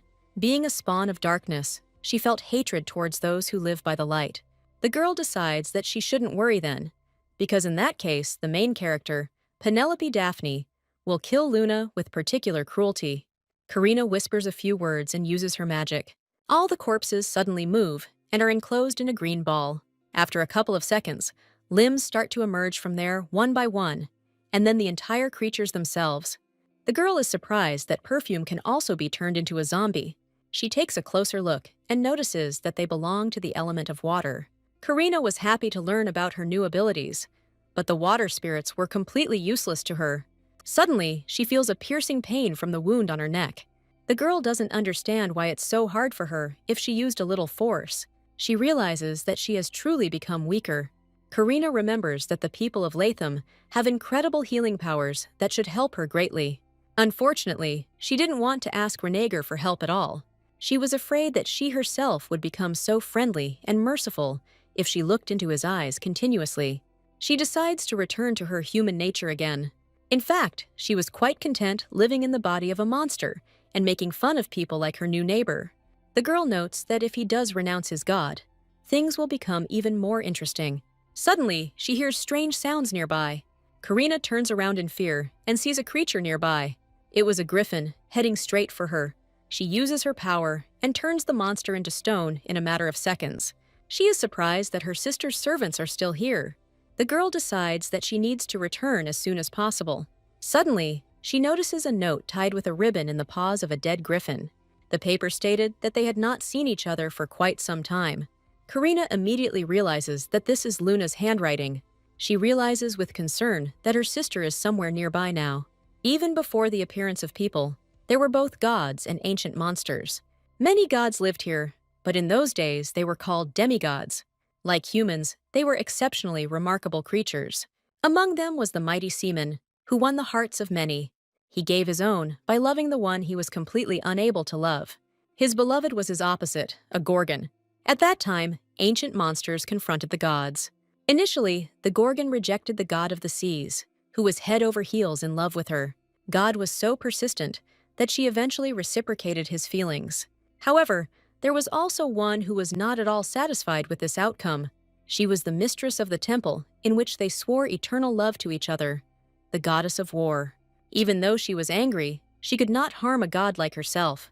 That's why she decided to harm his gorgon. This ancient monster was called Medusa. Quran explains that she was used to create Karina, and the guy notes that the scriptures didn't say anything about it at all. The snake explains that history is always written from the point of view of its author. It reminds me of the boy's question about why the god of the seas uses the power of human life. Quran says that he is simply weak. The girl who became a monster could not bear this misfortune and eventually committed suicide, and God could not save her, even after following her to another world. That's why he offered the goddess of war a deal. The god of the seas was ready to give all his power to the goddess. In exchange, she had to return his dead lover to him. Renegar asks if the deal is still in effect, and the serpent says that's why the sea god is weak. He explains that this is the reason why the precious children of the sea god are forced to give up their lives like this. The guy is surprised that people must give their lives for the sake of their god's beloved. He remembers that he was taught not to open his soul to evil spirits, but their god himself gave his heart to another species. Renegar did not understand why his people were dying then. He asks if Medusa is still alive, but receives a negative answer. Quran says that since the goddess of war cannot control life, she was unable to revive the gorgon. The boy asks if she took the powers of the sea god, and the snake says that she lied. The goddess of war tricked him into her trap, then took his powers and escaped. Because of this, the god of the seas hid in the deep sea and has not shown himself until now. Renegar first looks at the floor in shock and then jumps up from the sofa. He indignantly asks how the goddess herself could dare to lie.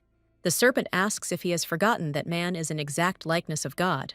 He says that if a person can lie, then the venerable gods can do it too. Quran asks what their religion is. The guy says he can't believe it. When the snake asks for a more specific answer, he replies that he does not believe a single word he heard. He did not believe in stories that were not written in the scriptures, that the holy sword was a devourer of lives, that love was the cause of everything, and that the goddess of war was deceiving him. The snake wonders if it could be that he simply doesn't want it. He says that people usually believe in what suits them and don't even pay attention to the rest. Chiron points out that he doesn't have to be believed, since he just told what he wanted to tell. He reports that the guy seems unable to avoid becoming attached to Karina. Interrupting the surprised Renegar, he reminds him that he is a descendant of the god of the seas. The serpent says that he will eventually have to open his heart to Apocalypse, who is the descendant of the woman he loved. The guy understood perfectly well that he couldn't do that. His soul, however, told him the exact opposite. He recalls Chiron's words that history is written from the point of view of its author. Renegar understands that each of them will remember this conversation in their own way. He is surprised to admit this, after which he assumes that he simply fell for the snake's tricks. The guy decides to find out everything himself immediately upon returning to Latham. Suddenly, a very loud knock is heard from behind the door, and the snake notes that if it were Karina, she would have simply opened the door. Renegar decides to approach the door and hesitantly tugs on the handle. Apocalypta strives for home, realizing that she needs to return as quickly as possible. She was sure that Luna was going to kill her, but she was too lazy to fight her. In any case, and without Karen's intervention, the girl would have died at the hands of the main character. She decides that they all need to pack up and leave together. Suddenly, she finds herself thinking about something they could do together that wasn't like her. At the hospital, Karina was always indifferent to everyone. But, as it seemed to Ciel, she was very soft towards him. He was sure that everything was mutual between them. But for some reason, the girl decided to leave. The guy decided that she just wanted him to stop her, so he came to his lover's house. Renegar notices an unfamiliar man in front of him when he opens the door. The first thing he sees is a bouquet of flowers behind the stranger's back. He asks about the identity of the newcomer, and the newcomer asks if Rena is home. Renegar stares at the floor, completely unable to understand why the stranger is addressing his partner in this way. He says that if a man has any business with her, he can convey it to her. Ciel asks if he can come in and wait until she returns. The guy blocks his way, preventing him from entering the house. He says he doesn't know the man, so he can't just let him in. The man who came says that he needs to talk to the girl in person, so he will wait. Ciel assumes that this is the same person who left that mark on Karina's neck. He didn't understand how he was any worse than this guy. The man says that he is the head of the hospital where the girl works.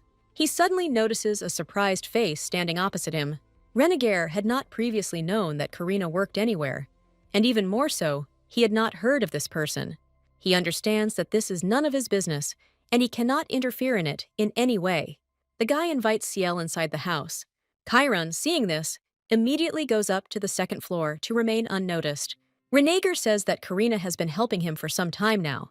He suddenly notices that some kind of ominous energy is emanating from the person sitting next to him. The guy asks how long they have been working together. He says that he doesn't know the girl at all outside of this house, and today is the first time he heard about working at the hospital. Ciel, upon learning that he knows nothing about Karen, decides that he definitely cannot compare to him. He says mockingly that they have known each other for just over a year. Renegar is very surprised that a member of the Apocalypse was able to work in the hospital for so long. The guest tells how the girl saved the chairman's son, who fainted from sunstroke, and he fell in love with her kindness. He says that he brought a bouquet for Karina and decided to tell her about his feelings before she left. The guy mentally notes that these flowers look very much like the girl. He is amazed that something similar is possible in her life. Since Karina is no longer a member of the Apocalypse, she can integrate into the lives of ordinary people and move on with her life, and then meet a man and marry him. Renegar did not at all understand why such a thought was so unpleasant to him. Ciel notices that the girl is very late. He says mockingly that she is usually never late. The guy was comforted by the fact that he could touch Karina's lips every day, which allowed them to be closer than anyone else now. Despite this, he understood that he occupied this position solely because of the contract. Suddenly, a loud roar comes from above, and Renegar realizes that it was Chiron. Ciel jumps up and asks if Karina was there the whole time. He runs ahead, announcing that he must go and check. The guy tells him he can't go there, and the man playfully asks why. Renegar realizes that if he sees the snake, it might reveal that Karina is a member of the Apocalypse. He says the second floor is her personal space. The man, smiling, says that then he can definitely go up there. Ciel says that his interlocutor is only someone whom Karina is temporarily helping, but he has a much more serious relationship with her. He says that the guy has no right to stop him. The guest pulls his hand out of the other person's palm and suddenly stumbles. Renegar immediately reaches out to him and shouts to be careful. He reaches out to catch Ciel, but for some reason he hesitates. A moment later, the man is already lying dead at the very bottom of the stairs. The boy couldn't understand what his action meant. He recalls his question about why people should sacrifice their lives for the sake of God's beloved. Renegar looks at his trembling hands and asks himself why he froze. Chiron climbs up his leg and whispers that he should not be afraid. He ominously says that the love of the sea god also began in a similar way. Karina is surprised that it has already begun to get light, although she left the house when it was not that late. She decides that this is because she encountered griffins along the way. The girl realizes that 3 whole years have passed since she left the tower. It was unclear to her what kind of battles there could be when she had already become accustomed to this quiet life.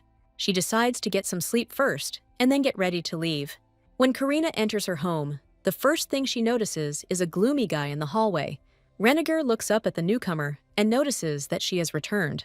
Suddenly, the girl smells the smell of human blood spreading throughout the house.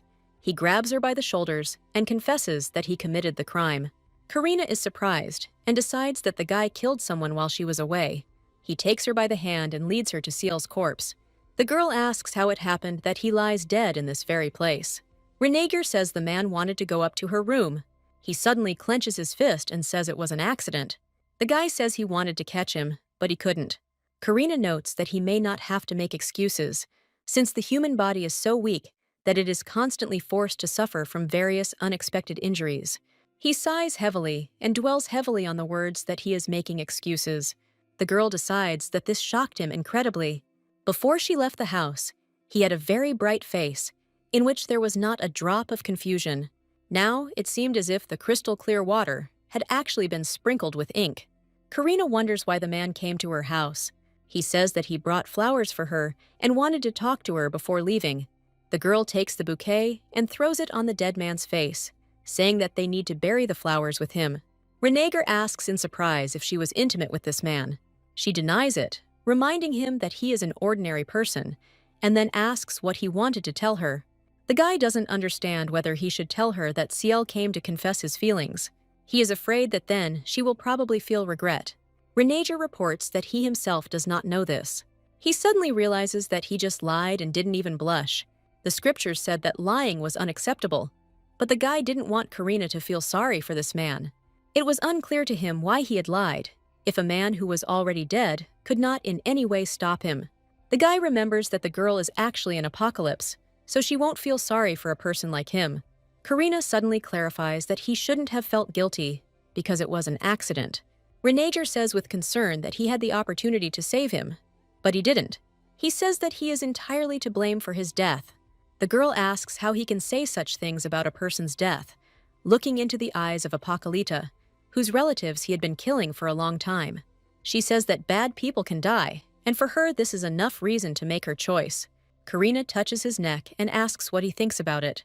The people of Latham have always valued propriety for the most part. If there were disputes or misunderstandings between people, they simply prayed to God.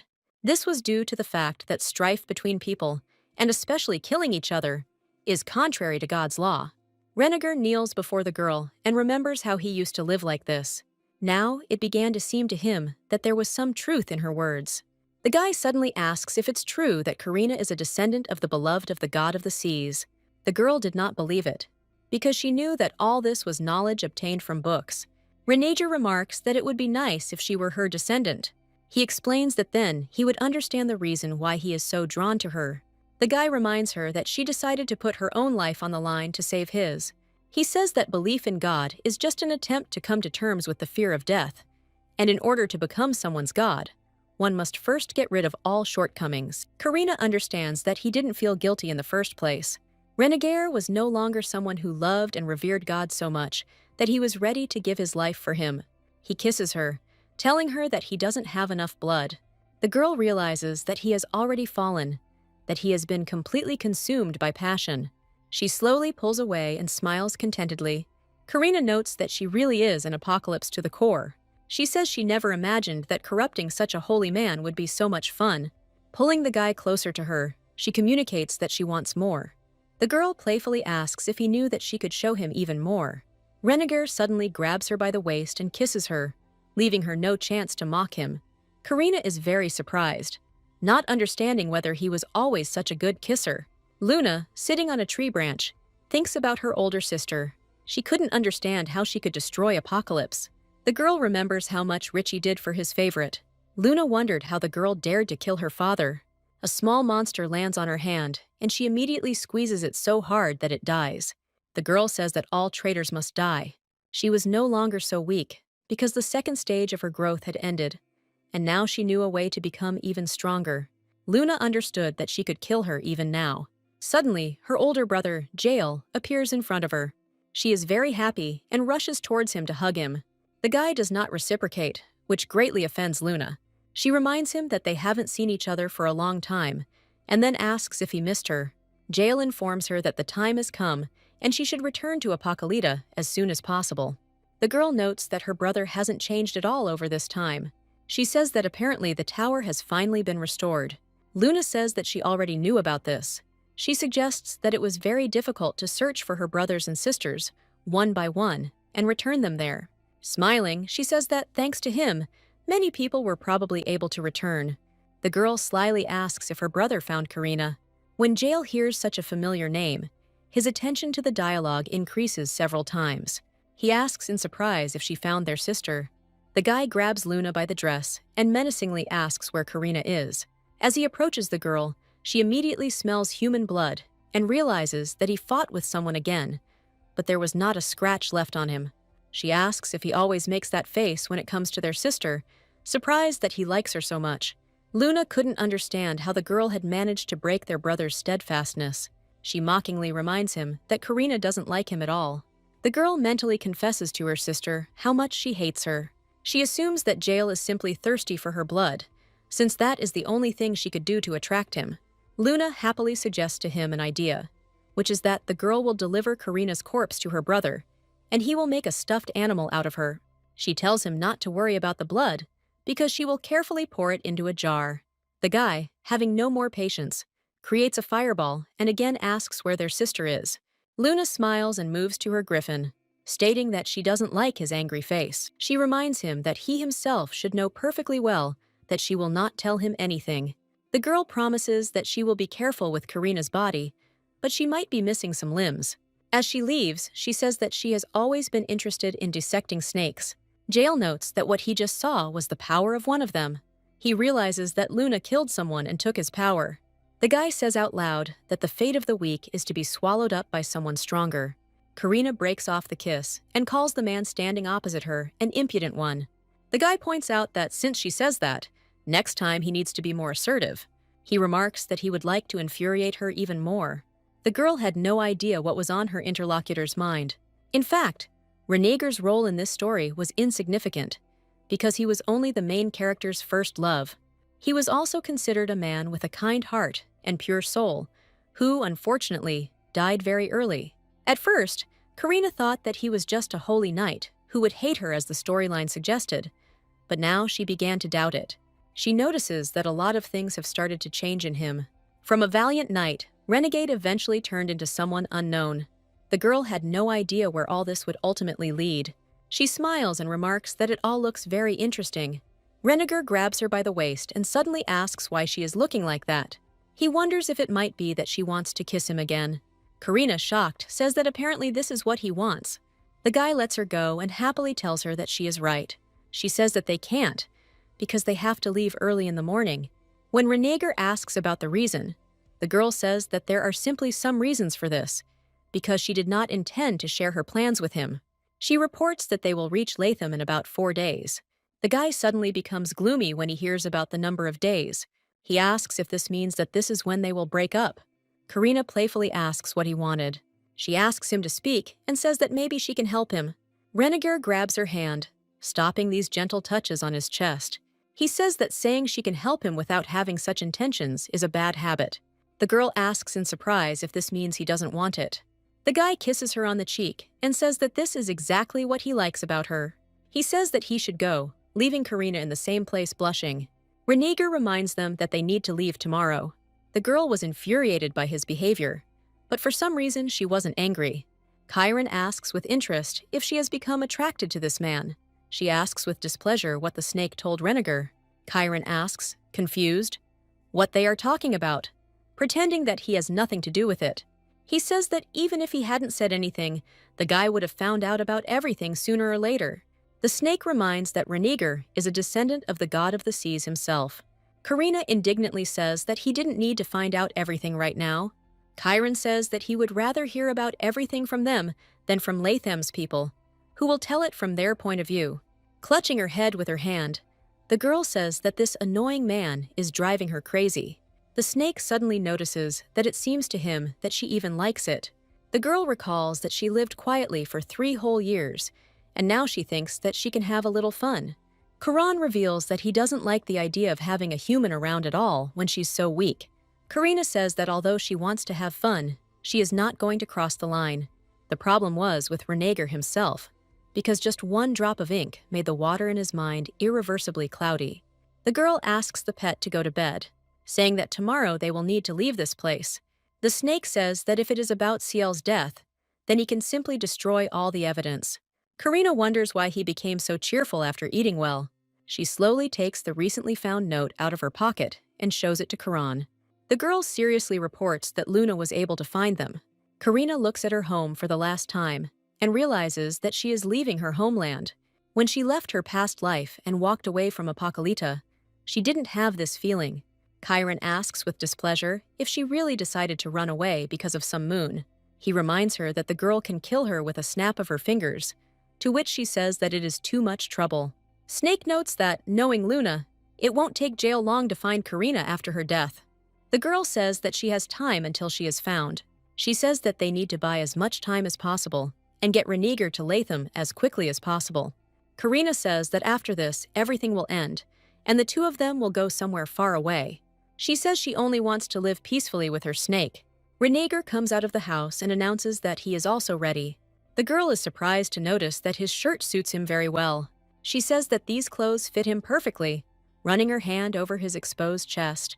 The guy jumps back in embarrassment and blushes. Karina is surprised, because his body should have already gone through puberty. She remembers with a smile how Renegar attacked her yesterday. The girl points to the sword standing in the corner and asks the guy not to forget it. He is very surprised, and Karina reminds him that she promised to return the weapon as soon as they left. The guy's face blushes again, and he happily notes that she didn't deceive him after all. Already on the way, the girl asks if he trusted her too easily. She says that just because she didn't lie about it doesn't mean she's not going to lie about it again. Renegar reports that she has not lied before, and therefore now inspires confidence. When the girl says that the Holy Sword won't like it, he says that he thinks that it won't care about him. He assumes that since the weapon doesn't talk to him, it doesn't listen to their dialogue. At that very second, the guy suddenly hears the sword, asking whether he wants to gain power. Karina looks at him in surprise and asks what the problem is. The guy reports that something is approaching them, and very familiar silhouettes become visible in the distance. She notices the griffins and assumes that Luna has already found her. The girl uses her power and kills several monsters. Another griffin flies towards them, and Renegar readies his sword to attack the attacker. Karina suddenly appears in front of his face, fighting off the incoming griffin. She reminds that if the guy uses the power of the Holy Sword, he will die. The girl asks him to move away if he really wants to stay alive. He understands that he is incredibly weak compared to his friend. Even though she showed him mercy, it didn't mean they became equal. Karina was like a sea for him, living its own immortal life. He realized that he was just a man who was nothing without his sword. This weapon was useless, because the guy could die from it at absolutely any moment. The sword suddenly asks its owner again if he wants to gain power. Karina flies up to her sister and comes face to face with her. She, smiling, notes that they haven't seen each other for quite a long time. The one opposite looks gloomily at her interlocutor and is clearly not happy about this meeting. She asks how dare she smile right in her face. Seeing all these griffins, Karina notes that she still talks about herself in the third person, even though she told her to stop. She mockingly asks if these are really all the griffins she could collect. Luna says that she herself will decide how to conduct a dialogue with someone. Karina notes that the girl simply couldn't defeat her in a verbal argument, so she decided to attack. She directs her magic at her interlocutor and notices that she has changed, not for the better. Luna menacingly informs that today is the last day she can pretend to be so unrivaled. Her interlocutor grabs her head and realizes how much this irritates her. The girl says that she has completed the second stage of growth and, like the eldest, has taken the power from her brothers and sisters. Karina asks in surprise if she was really able to kill them and take their power. Her younger sister mockingly asks if she is shocked that she did the same as the one across from her. Karina thinks and reminds herself that she is different from her interlocutor. She never killed anyone to increase her power. Richie asked his daughter to relax, saying that otherwise the needle would not be able to enter her arm. The girl had no choice, and her only task was to become strong as quickly as possible and destroy the tower. She looked with curiosity at the shelves containing some strange mixtures. Karina asked her father what was inside one of the jars. The man said that it was the blood of the Hydra, intended for Saladin. In the original story, her brother became stronger thanks to this liquid. The girl understood that she also needed this power. She didn't care, because these creatures were already dead anyway. She asked her father to give her the Hydra's blood because she wanted to become even stronger. Luna notes that it was very shameless to absorb others into oneself and become stronger thanks to this. She says that the girl always irritated her with her arrogance. Karina, observing the magic used by her sister, realizes that she killed Saladin's relatives. This meant that if not she, then their brother would soon kill the girl. She decides that since her little sister ruined her mood, she must pay for it. The girl reminds that the only one she killed, and from whom she took power, was Richie, whom her interlocutor loved so much. Luna angrily fires a ball of fire at her and tells her that this power should have been hers. She says that everything that now belongs to her sister was originally supposed to be hers. The girl looks angrily at the explosion she directed straight at her sister. She breathes heavily, hoping that she has finally died. Suddenly, Karina says behind her back that if she was so offended, she should have told Richie about it in the first place. Luna turns around and notices her sister holding her own fireball. Even though the younger one's actions were different from the original plot, she remained the same. It was worth hurting Luna's feelings even a little, and she would immediately go off the rails. The girl was so blinded by the power that she didn't even suspect that she had collected fragments within herself that, when combined, could give her even greater power. Karina mockingly asks if she lacks the strength that she took from their family members. She says, smiling, that Luna is a very greedy girl. The girl quite combines the fireball with her abilities.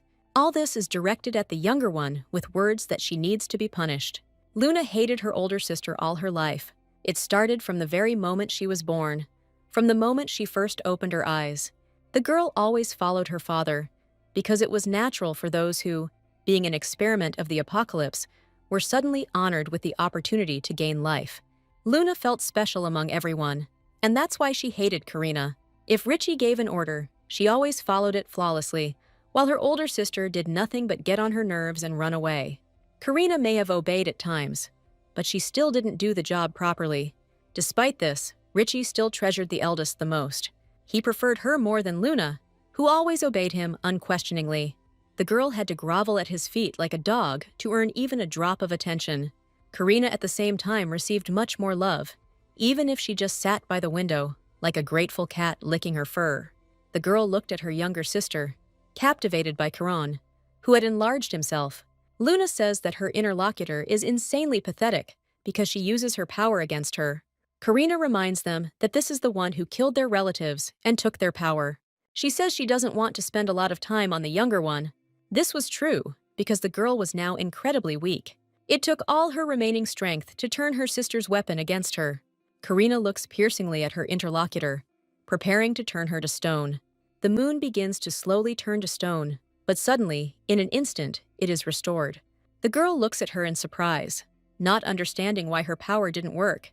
The captured one happily tells that she has the power of a gargoyle, which gives immunity to this ability. Karina is even more amazed by this, because this power belonged to Jael. She asks if she was able to kill her older brother as well, but receives a negative answer.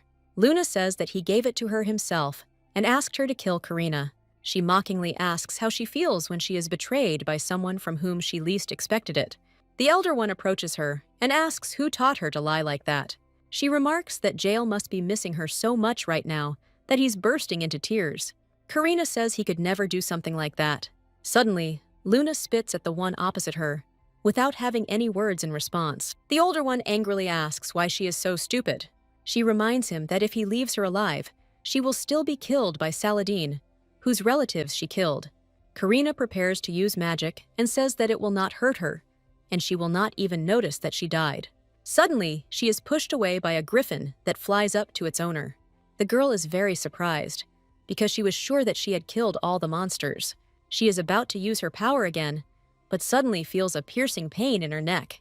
Karina is rapidly flying down, unable to spread her wings again. She coughs up a bunch of blood and clutches her sore shoulder where she landed earlier. The snake asks worriedly if she is okay. The girl looks up and sees a griffin rushing towards them, with Luna as its rider. Karina gets to her feet and wonders why everyone seems to want to piss her off. She turns around and suddenly sees Renegar in front of her, his eyes duller than usual. The girl nervously asks herself what happened to him again. The sword asks its owner if he wishes to gain power. After a short silence, Renegar gives the weapon a negative answer.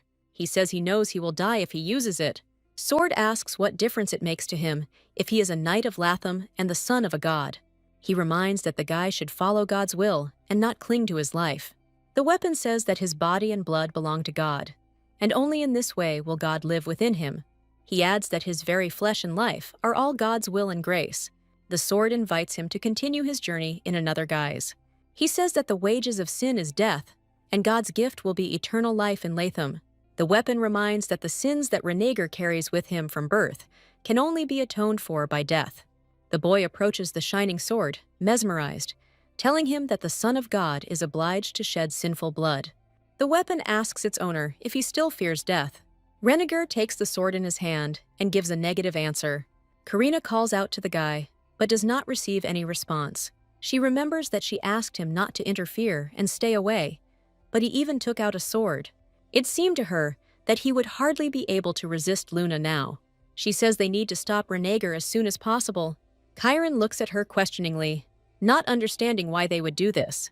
Karina reminds him that if he dies, the same thing awaits her because of the contract they signed. The snake wonders if there is any other reason for this. Suddenly, the guy rushes past her and appears behind her. At that very second, he launches an attack, which the girl manages to repel. She is surprised when she realizes that she was his target from the start. Stepping aside, she mentally curses the holy sword. It was perfectly clear to her that Renegar was not responsible for his actions, because the weapon had consumed his mind. The girl notes that Lathium's strength greatly exceeded her expectations. She assumes that the sword decided to use all of the boy's life force, since its intentions became known to Renegar. Karina quickly orders the snake to tie up the attacker's legs, which the second one does without question. The guy, not expecting the snake to attack, jumps on the spot in confusion. She suddenly straightens her claws and points them straight at her opponent. The girl does not wound him, but only places the tip of her claw against Renegar's skin. She asks him to come to his senses and says that now is not the time to fight at all. Karina turns to the holy sword and says that if this continues, the guy really could die. Suddenly, Renegar takes a step forward, and the girl's claw pierces him through. The girl steps back and realizes that her death is not far away. A huge spear suddenly appears between them. Luna wonders what her sister is doing there. She mockingly asks if she has forgotten about the battle with the younger one.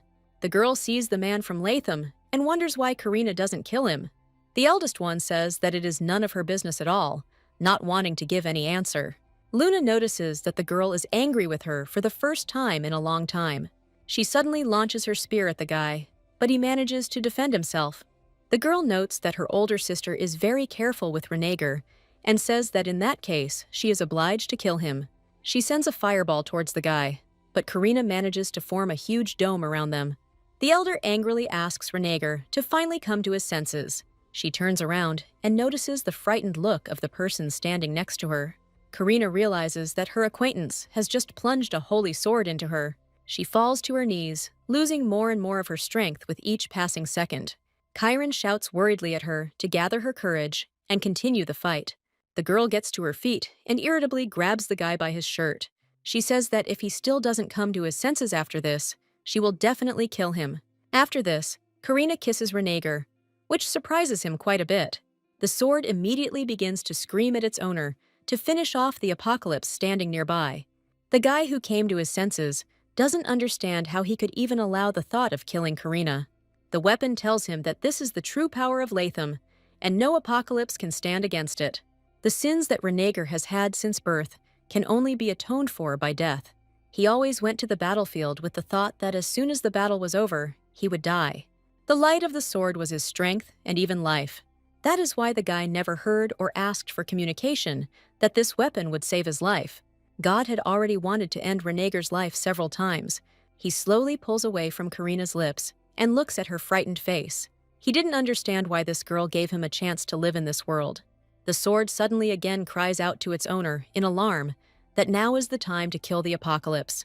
Renegar could only atone for his sins with death, but Karina always desperately tried to save him.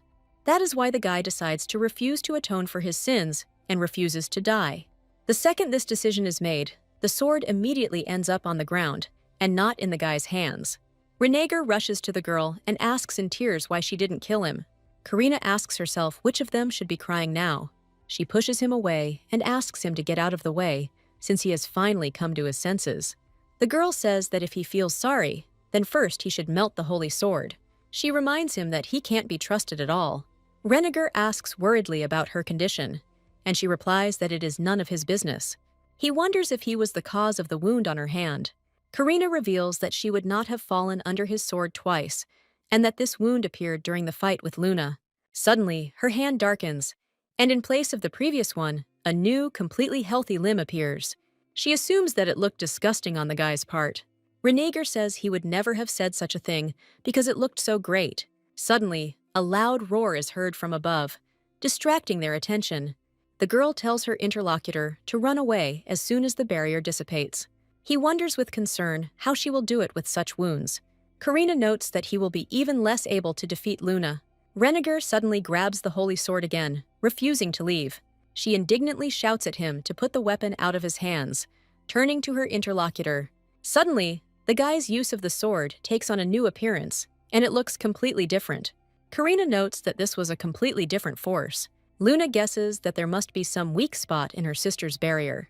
She carefully examines the surface of the protection and notices what she needs.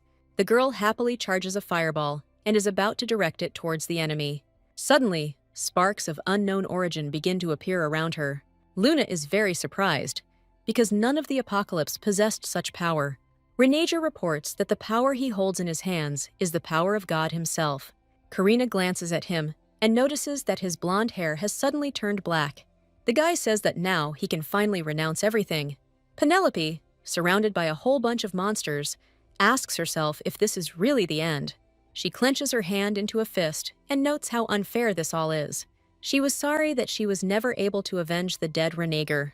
Suddenly, in a couple of moments, someone gets rid of the entire crowd and stands right in front of the girl. She asks in surprise who it is, not finding a single familiar feature in the guy. The stranger lowers his sword and turns to face his acquaintance. In front of her stood her old friend Cachette Latham. Penelope asks in shock what happened to him. What interested her most was why his hair had suddenly turned black. The guy says that he found true power, which was inside the sword itself.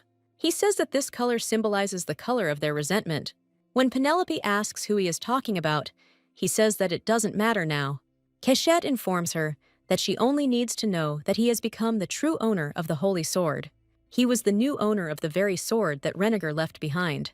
Thus, Cachette gained the true power of the Holy Sword and, uniting with Penelope, destroyed Apocalypse. This was the real end of the novel. Karina couldn't understand why Renegar had suddenly acquired absolute power instead of his old acquaintance. The guy was the very hero who should have died at the very beginning of the story. It was only after his death that Penelope's power was able to awaken, and through this, the secondary male characters followed her, which is how the main plot began. Karina didn't want to give in to the flow of the original story, and tried in every way to save Renegar, and something similar happened. Now the girl couldn't even imagine what would happen next. Karan asks if everything is okay, and she says she was just thinking about something. The snake asks if they can definitely not interfere with what Renegar is going to do. In the original, after Cachette gained the power of the Holy Sword, he became the guise of a god. The girl suddenly asks Kiran if he ever thought that the force that has always protected this world could also destroy it. She notes that Luna will definitely not be able to defeat the current renegade. This was because the sword was originally created to protect this world. The guy notices that the weapon still hasn't uttered a single word. He assumes that he will not hear anything more from the sword. Renegar suddenly realizes that he is filled with the feeling that he can fly freely upwards. Luna asks the man standing opposite her who he is and why Karina is so protective of him. She asks what kind of relationship they have and why he came with her. The girl comes closer and says that she is incredibly interested in all of this. She promises that she will be merciful and kill him quickly if he answers her questions. Renegar notes that, unlike Karina, the girl was an entity that contradicted nature itself. He says that the apocalypse beings he knew before had a cocky and arrogant appearance. The guy says that they considered themselves gods and always looked down on people. He says that it was for this very reason that he always killed them mercilessly. Renegar notes that, although the girls were from the same family, they were completely different. Karina, although a little arrogant, did not have that darkness in her. That's why this time the guy could kill without any remorse. The moon, having lost patience, creates another fireball. She is surprised that such a man allows the possibility of defeating her. The girl asks how such a pathetic puppy like him dares to raise his hand against her. She suddenly notices that this power of the sacred sword even frightens her a little. Luna decides that she will not admit this under any circumstances. She wonders if Karina would like it if she killed him. Taking a quick glance at her sister, she realizes how much she wants to see her despair. The girl wanted her to think that she had lost to her and lost everything. She wanted to see her pitiful tears for the first time in her life. Luna decides to kill Renegar first, and then her older sister. She glances at Karina again, and suddenly notices that she is smiling. It looked as if the girl was simply watching an interesting performance from afar. Suddenly, a sacred sword flies past the moon, cutting her arm in half. She wonders how he managed to do something like that in just the moment she spent looking at her sister. In a matter of seconds, Renegar approaches the enemy again and prepares to attack. He says that he feels he is at least worthy of comparison with a large dog. The guy assumes it must hurt to be bitten by a huge dog. Suddenly, Luna evaporates and disappears from her opponent's sight, leaving the battlefield. Renegar wasn't at all surprised that he couldn't defeat Apocalypta with such a mediocre attack. He understands that she never had a chance of winning anyway. In fact, the guy was much more glad that Karina managed to withstand his attack. The guy comes up to her and tells her that he missed the moon. He says that he inflicted serious wounds on her so that she could not go far, and the girl asks if he wants to go after her. Renegar informs that if she orders him to do something similar, he will do it with pleasure. Karina reminds him with a smirk that he is a knight of Latham. Despite this, the guy now behaved like her obedient dog. She playfully asks which of the two options he prefers. Previously, Renegar lived only for God, and, having heard such words, he would certainly have become enraged, taking them as an insult. Karina informs him that the sword no longer has power over him, and all its power, including the power of the dead, now belongs to the guy.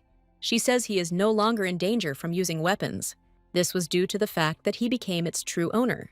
Renegar suddenly wonders how his interlocutor knows all this. Even God never gave him signs to understand the reasons for the things that were happening to him. The guy decides that his true savior is not God, but the girl standing in front of him. He says that this is probably the reason why the sword no longer tells him anything. Karina says that this is why he must return to where he was originally. The girl adds that he will have to overcome this entire journey alone. Renegar's eyes immediately widen in surprise, and not a trace of a smile remains on his face. He asks if this means she wants him to return to Latham alone. The guy says that he specifically doesn't want this at all. He recalls that the girl had previously made a promise that they would go there together. Karina explains that it was only for his protection. She says that now he is strong enough and can do without her help. Renegar suddenly announces that he is not that strong. He says that if someone orders him to kill Apocalypta, he will not be able to do it. The girl realized that he had developed a feeling of affection for her, which greatly infuriated her. She suggests that we first take a walk and talk calmly. Karina notes that the weather is nice enough, that it would be nice to enjoy it, rather than continue arguing. The guy doesn't understand whether this means that she might change her mind a little later. He always fought with a strong belief in the goal he was pursuing. That is why her behavior was completely incomprehensible to him now. The girl was in no hurry, was not afraid, and did not persist. He suggests that this is because her view of the world is completely different from what he has been taught his entire life.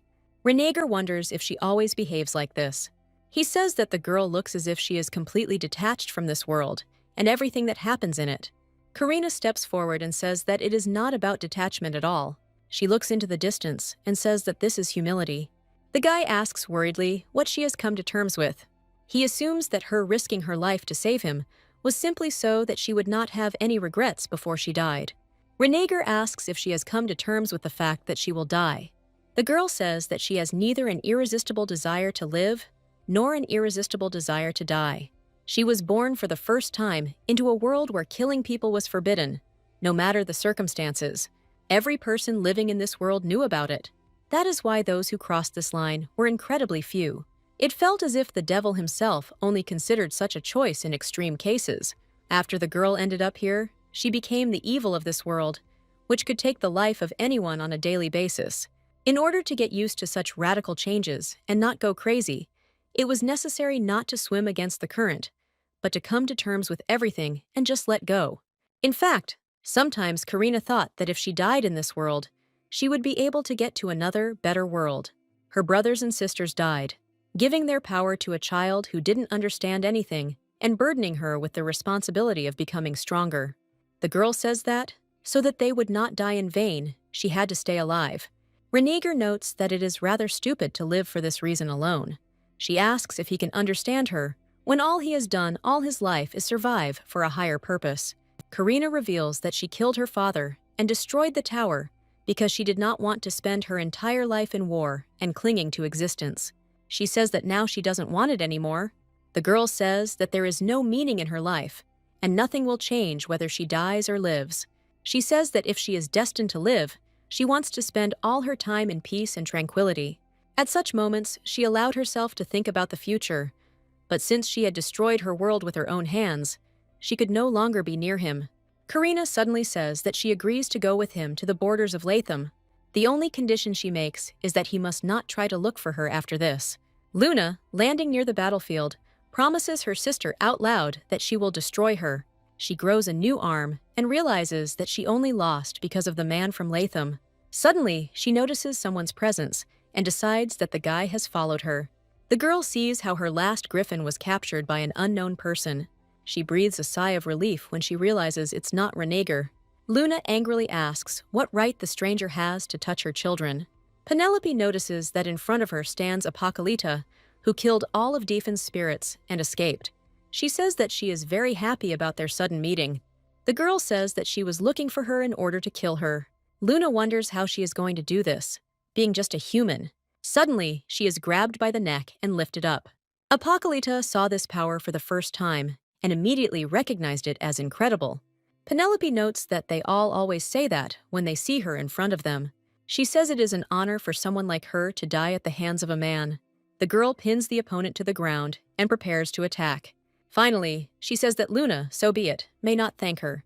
Karina, sitting in the hotel after Kuhiran, looks out the window in bewilderment. Her internal injuries had not yet fully healed, but because of the chaos, she could not return home.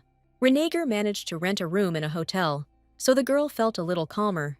She thought the guy lived a life cut off from the world, but she had no idea that he could book rooms like a normal person. Because his hair turned black, he began to blend in with other people.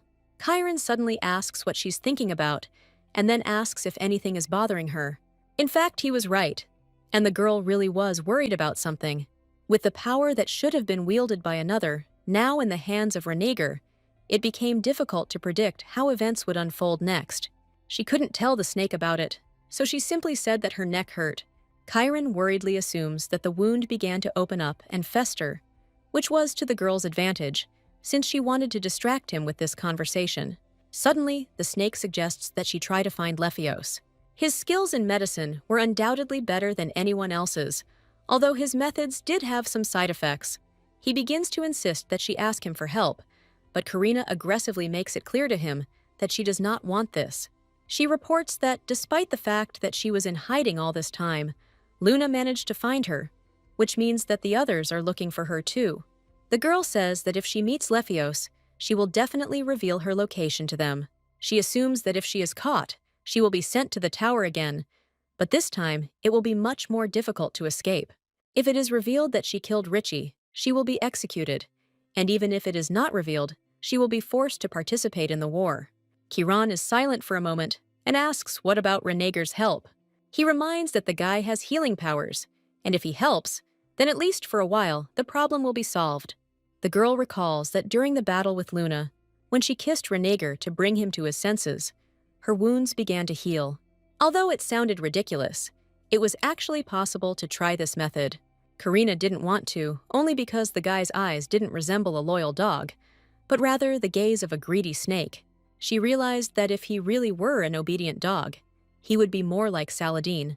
Chiron asks if something is bothering his mistress again, but receives a negative answer. Suddenly, a very happy Renegar enters the room with a whole bag of groceries. He says this should be enough to restore energy. Karina reminds him that she doesn't have to eat it all. He scratches the back of his head awkwardly and says that he was still very worried. The girl calculates that it will take a couple of days to get to Latham at best, and if they are delayed, then 4 days. She suddenly says that instead of food, she would like to have something else now. Karina grabs the man standing opposite her by the shirt and pulls him closer to her. She tells Renegar in a commanding tone to kiss her right now. The girl was an apocalypse, God's enemy, and he, on the contrary, was God's servant. This wasn't supposed to happen between them, but at least for the duration of their contract, Karina wanted to take advantage of his healing power. Renegar, completely obeying the will of the girl in front of him, embraces her in a kiss. Saladin carefully runs his claw across the corpse's skin and discovers the power of his kin within. He felt sorry that Luna died, because he wanted to personally take revenge on her for the death of his brothers. Besides this, the guy wanted to use her mana core, but it exploded. He smells someone from Defen and is surprised that there is someone so cruel in their clan.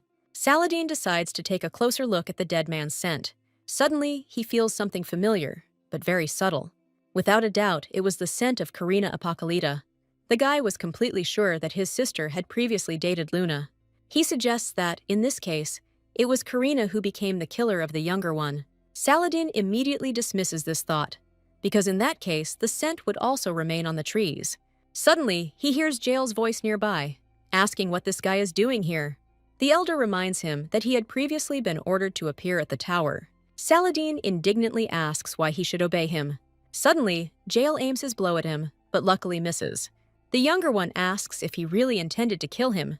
He replies that those who do not obey the leader must die. Saladin indignantly reports that he did not recognize him as his leader. He also asks him not to say his name with his mouth, otherwise he will vomit. Jael suddenly asks if he wants to know where Karina is. Another attack flies past the younger one. Suddenly, Saladin is grabbed by the leg by his brother's magic, after which he is slammed into the ground with great force. The younger one, slowly getting up, indignantly says that it hurt. In fact, Jael really did intend to kill his brother, and in the past, such a blow would have really led to something like this. He notes that Saladin has become stronger, and then tells him that if he does not want to be destroyed, he should return home. The guy flies higher and says that he is going to bring Karina there soon. The girl notices how assertive Renegar is and clutches a piece of the blanket in her hand. She wasn't at all against it, because in fact she liked it too. When she first met him, he was very cautious and didn't let her get close to him. At this point, the guy became so attached that he didn't want to let go. Suddenly, Karan, climbing up Renegar's back, asks what she is enjoying so much. He reminds that the girl only wanted treatment, but this is too much. Karina sternly asks why he is still here, if he could have been a little more tactful and just left. The snake suddenly notices that it seems that it is not only the guy who has changed a lot. The girl tries to clarify what he meant, but Karan simply leaves. She believed that Renegar was the only one who was corrupted by this pleasure, and since she was an apocalypse, it was in her blood from the very beginning. The guy suddenly notices that the wound on her neck has become even bigger. He worriedly reports that if we leave things as they are, it might even become infected. Renegar says he would like to treat her. Karina mockingly asks if this will look indecent from the outside. He runs his tongue along her neck and says that everything connected with her can only be wonderful. The guy says he just wants her not to get hurt. She remarks that it seems that thanks to him, she will not be able to die. Renegar suddenly claims that she will not die in any case. He says that this will definitely not happen. Karina noticed that even though his body had changed, his eyes were still clear and there was not a drop of darkness in them. She informs him that he can only help her until he returns to Latham. The guy suddenly says that he wants them to go to the temple together.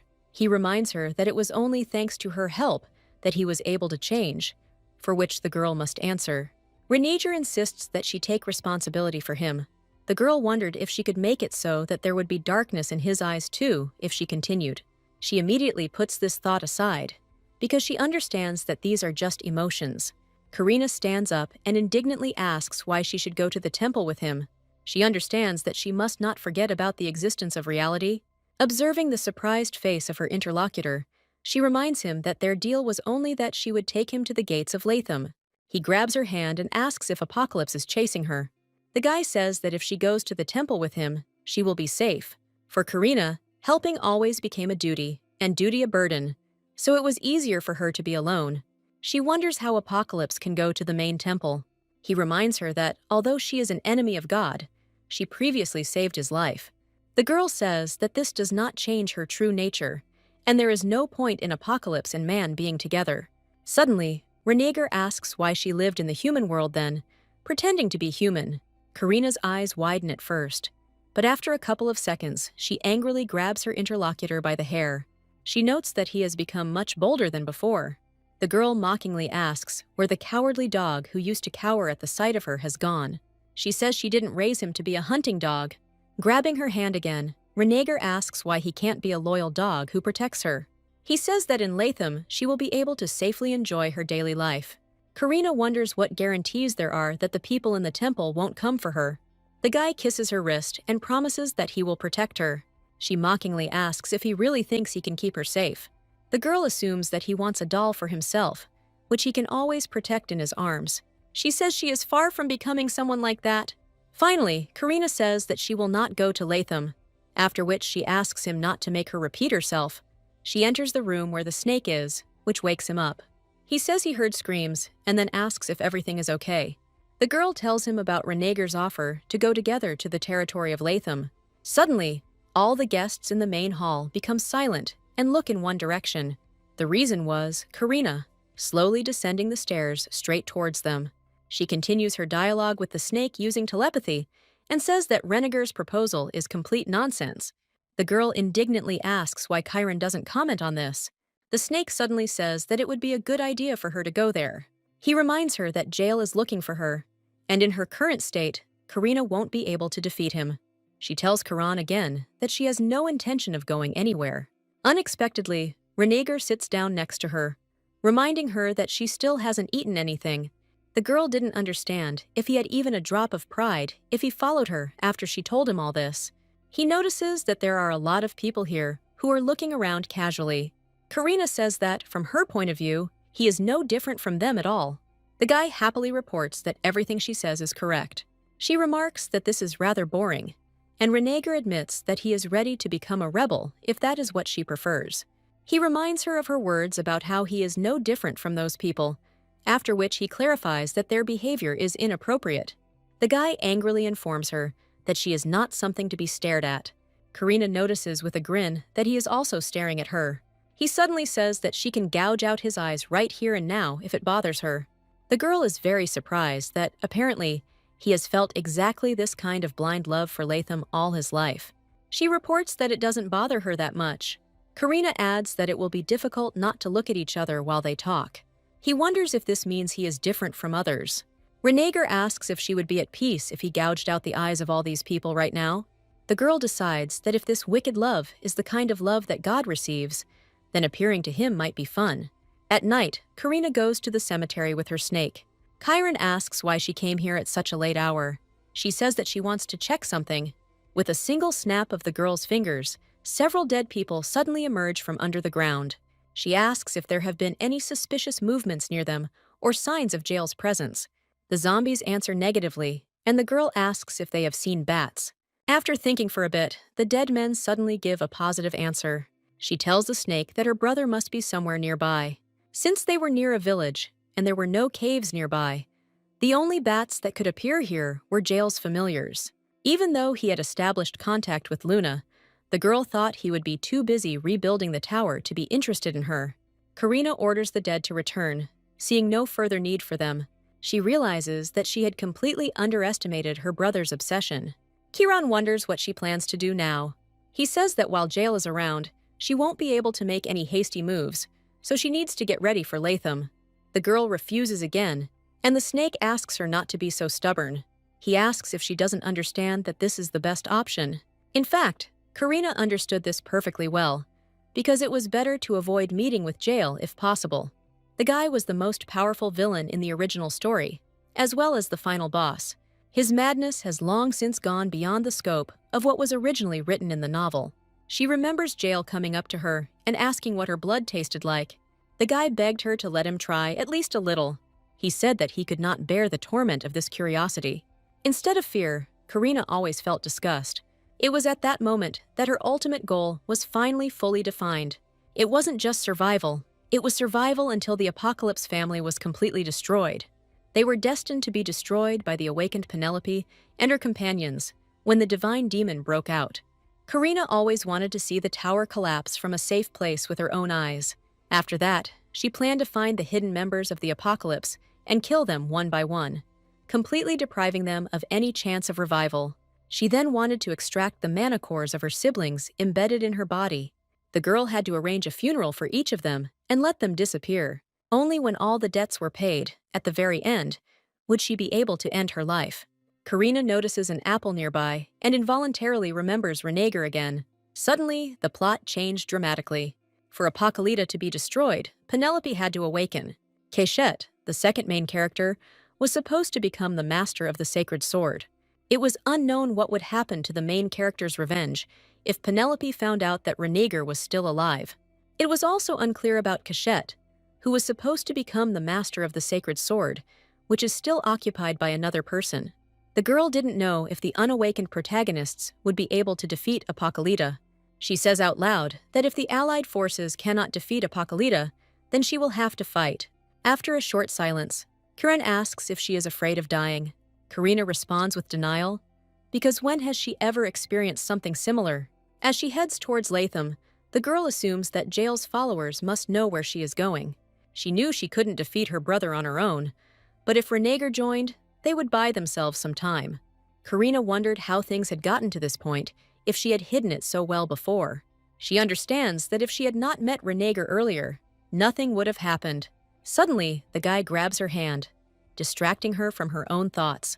He asks her worriedly if everything is okay. Renegar explains that she did not answer him, even though he called out to her several times. Suddenly, the girl sees an unknown flicker in the distance. She uses her power and kills the monsters that have been preparing to attack all this time.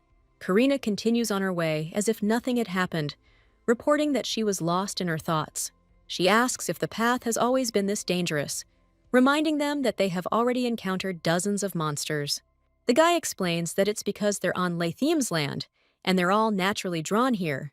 Karina finds it funny that monsters are attracted to holy power. Even if they knew they would die if they came into contact with the holy power, they still approached it instinctively. Suddenly, Renegar finds this situation somewhat similar to the girl's situation, but refuses to explain the details.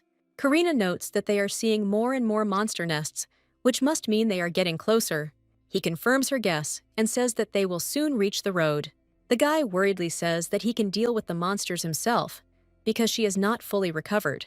She says his injury was more serious, and if he gets hurt, then when they get to the gates of Latham, all the responsibility will fall on her. Suddenly, he suggests that she move a little to the left.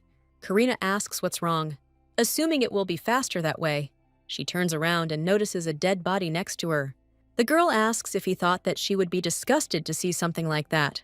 She suddenly thinks about how happy Karan would be if they found the monster who left such a big will. Karina understands that she is really very different from a human. She says that there are probably a lot of people looking for Renegar in Latham, and then asks if he has anyone in mind.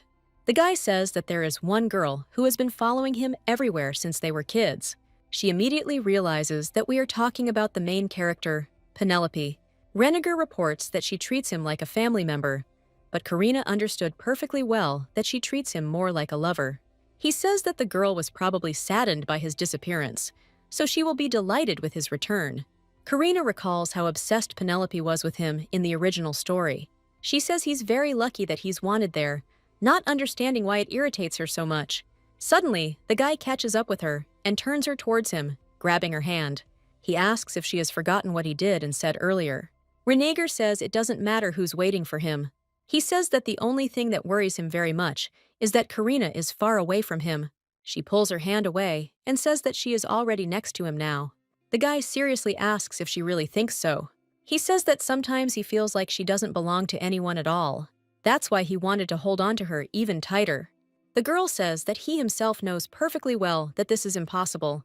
He asks if it is because he is a holy knight. Suddenly, the sword wakes up and begins to shine brightly. Renegar immediately reports that the weapon, for some reason, began to speak to him again. He says that the holy sword told him to run away somewhere immediately. Chiron appears out of nowhere and says that the weapon is right, and a huge monster suddenly appears in front of them. The guy immediately grabs a sword in his hands, and Karina realizes that this creature is responsible for all these corpses. She wasn't sure why her snake needed to warn them about a mid-level monster. Suddenly, the air is filled with red smoke of unknown origin, and the creature dies immediately. Both Karina and Renegar immediately understand who caused this event. The guy realizes that the nightmare of that very day when he was supposed to die is returning to him again. He covers the girl with himself, asking her to be careful, and then asks if she's okay. Karina understands that no matter how resilient he is as a person, he cannot remain in this toxic smoke for too long. She reminds that a mid-level monster had already died from this smoke. The girl says that he should get out of here if he wants to return to Latham. He asks if she wants him to leave her right now. Unexpectedly for him, Karina suddenly gives a positive answer. Renegar wipes the blood from his lip and says he's not going to do it. He stands facing his opponent again, hiding his interlocutor behind him, and says that he will protect her. Suddenly, the girl invites him to take her with him and run away together. He turns to her and, smiling, tells her that it sounds much better. A blush appears on Karina's face, and she looks away in embarrassment. Renegar asks uncertainly if this is who he thinks it is. She confirms his suspicions and reports that this apocalypse had already tried to kill him once. He smiles and says that this is the one he has long wanted to meet again. The girl knew very well that if he was a true master of the sacred sword, he would be able to defeat even Jael. Her gaze suddenly becomes more uncertain, and she asks herself why she is so worried. The boy wonders if it will all be over if they can survive this battle. He asks if this is the last apocalypse who is looking for her. Karina denies it and says that she is quite popular. Renegar steps forward and says that he was not pleased to hear that. He asks her not to forget that he is the only one who is always waiting for her. Suddenly, all the red smoke begins to accumulate in one place, forming a ball. The girl reminds that survival is the priority right now. The smoke partially clears, and Jael appears from it, asking what his sister is doing here. He reminds her that she shouldn't be here at all. Karina grabs her companion by the hand and says that she will decide for herself where she will be. She asks if her brother finds it pathetic to pursue her for so long. The girl asks if Jael ever thought about her reason for leaving the tower. She says she left because she couldn't stand to see his disgusting face anymore. Renegar notices how the girl touches and presses herself closer to him and asks what is the matter. She asks him to stand still and explains that the poison heals exactly in the places where she touches it. Karina tells her brother that it's pathetic how clingy he is. She casts her magic on him and tells him that he should quietly go to the tower if he doesn't want to die. Jael deflects her attack and angrily reports that she is greatly weakened. He looks closely at the man standing next to her and assumes that it has something to do with him. Apocalypse decides to direct her next attack at him. Renegar blocks the attack with his holy sword, and Jael notices that the light coming from the weapon is different from Latham's. He says that, despite the fact that the guy was able to block his punch, it definitely won't happen again. Suddenly, he notices that his sister comes to the guy's defense and uses her power, directing it at her opponent. He mockingly asks why the girl is protecting the man. Apocalypse notes that he didn't even know she was capable of protecting anything. Karina attacks her interlocutor and informs him that she is not such a crazy test subject as he is. The opponent parries the blow, and she realizes that he is incredibly strong. Jael notes that his sister was able to escape even in such a weakened state. He says that she is weak and constrained because of the person standing next to her. As he charges another attack, he states that after so many years of searching, the fact that his reward is this pathetic version of Karina is unacceptable. The guy asks if she will come to her senses if he can kill this man.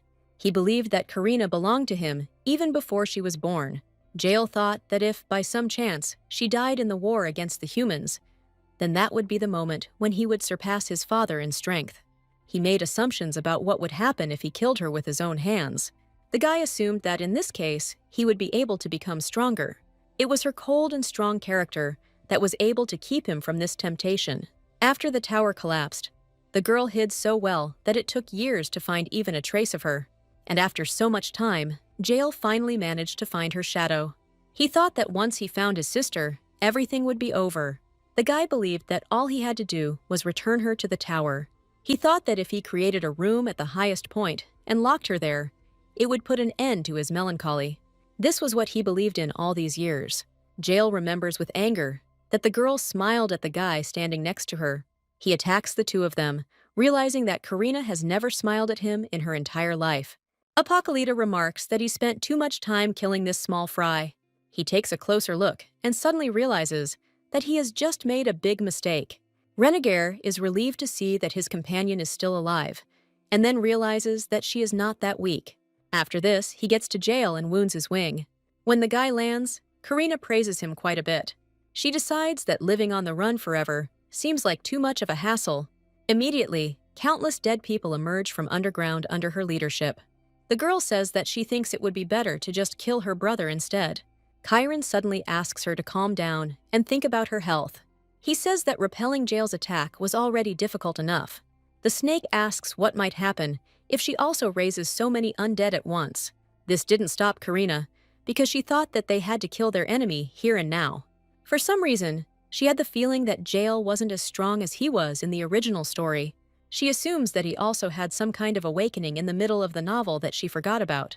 It wasn't that Renegar was a master of the sacred sword, but this situation was favorable for them. Finally, they had a good opportunity to speed up the fall of Apocalypse. Karina notes that she has never seen such an expression on her brother's face before. She attacks him again, noting that it is quite pleasant. The girl notices that he still continues to dodge her attacks. She understands that she can't do it anymore if this drags on any longer. Suddenly, Renegar blocks her path, begging her to stop. He says that he will deal with the enemy himself. Karina understands that it is still extremely difficult for the human body to resist this toxic fog.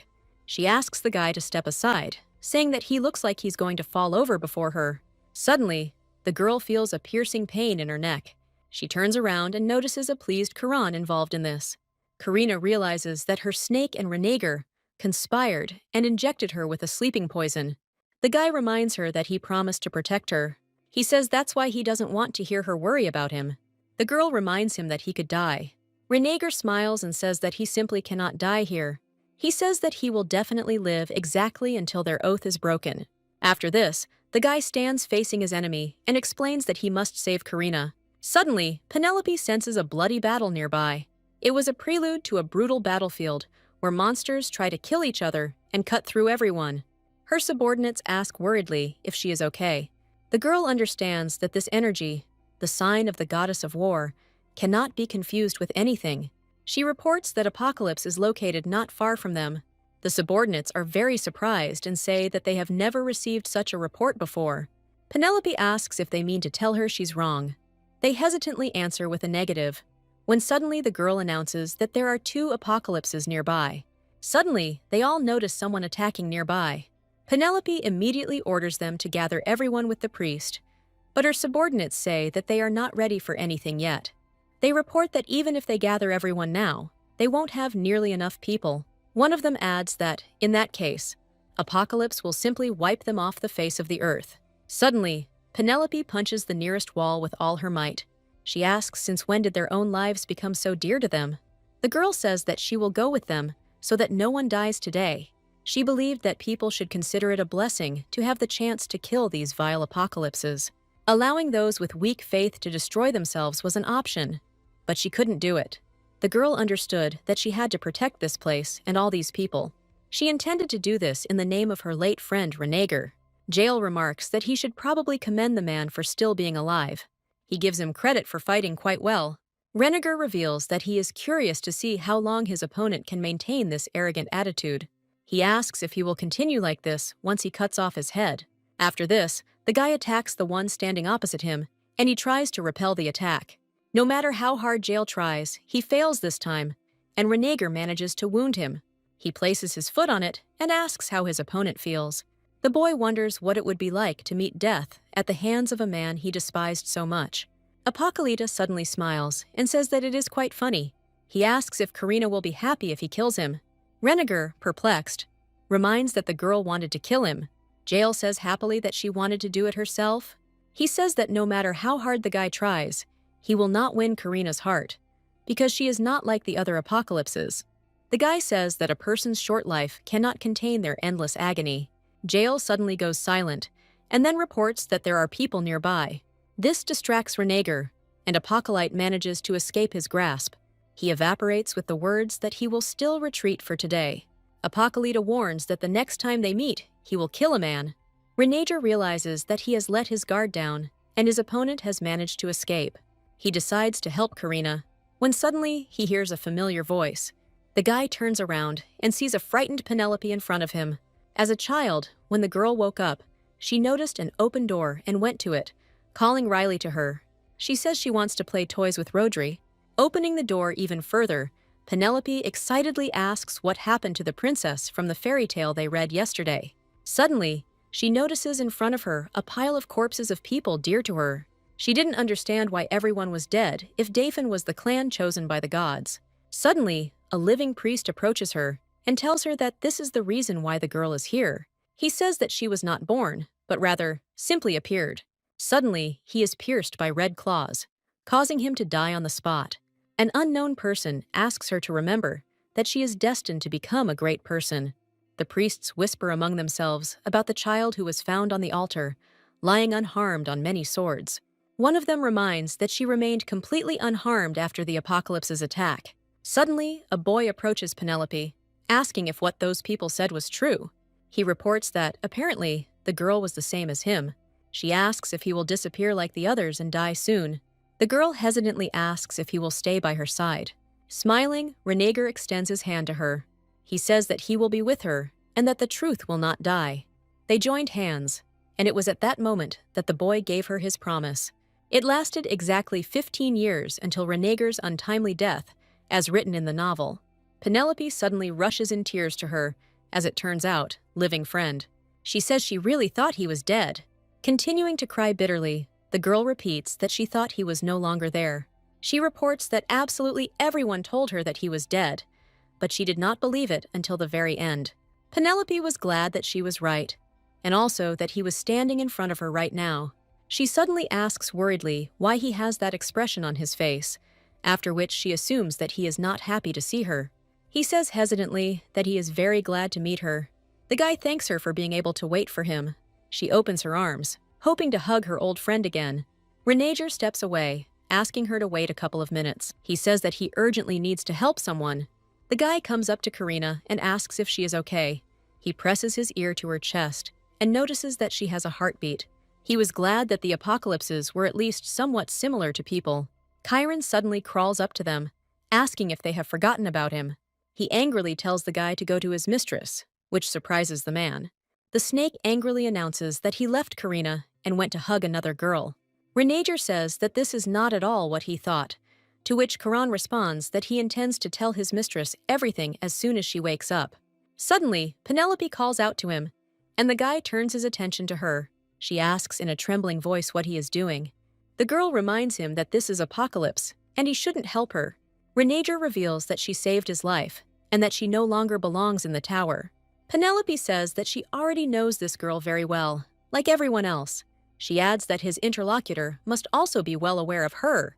The girl recalls how Karina, on that very day, while killing the last living priest, asked her to remember that she was destined to become a great person. He glances at the sleeping woman again, when suddenly all the priests standing nearby take up their swords. Penelope menacingly announces that she must kill this apocalypse immediately. Renegar suddenly blocks her path and asks her to stop. He says that if it weren't for Karina, he would already be dead. The guy asks if Penelope wants him dead. She wonders how he can even say something like that. The girl recalls that she was very worried about him and missed him incredibly. She assumes that her friend was simply bewitched by this apocalypse. Screaming, she asks why he is protecting her if he is not. Renegar sighs heavily and asks the girl to return, saying that they will talk later. He says they just finished the battle, and right now they need to focus on healing. The guy approaches one of the priests, and he asks what about Apocalypse. Renegar says he vouches for her, then asks if the people of Latham will object. The priest asks the boy to follow him, intending to escort him to the main temple. Chiron announces that he has changed his mind about telling Karina that he saw him with another girl. Renager reminds that it was not he who rushed to hug. Suddenly, a frightened Penelope calls out to him again. She asks how he can leave like that if he knows that she was so worried about him. The guy doesn't answer her and just turns away. He walks towards the temple, never turning back, no matter how much the girl calls him. Saladin runs quickly to the window, realizing how much he hates the tower. Despite her restoration, she was exactly the same as she had been 3 years ago. His blanket was already wet, which made him think that sleeping outside in the leaves was better than this. He didn't understand why his brother needed to make the tower as poorly ventilated as it had been 3 years ago. The guy remembers that he already told Jael that if he was going to rebuild everything, he had to make improvements. He thinks about it and understands perfectly well that it was connected with Karina. His brother wanted to drag the girl back to the tower to force her to relive her past over and over again, watching her fall into despair. This was Jael's idea of true love. Saladin believed that if his brother was going to go completely crazy, he shouldn't drag others into it. In fact, he really wanted his sister to be happy. He understood that he himself did not fully understand what happiness was.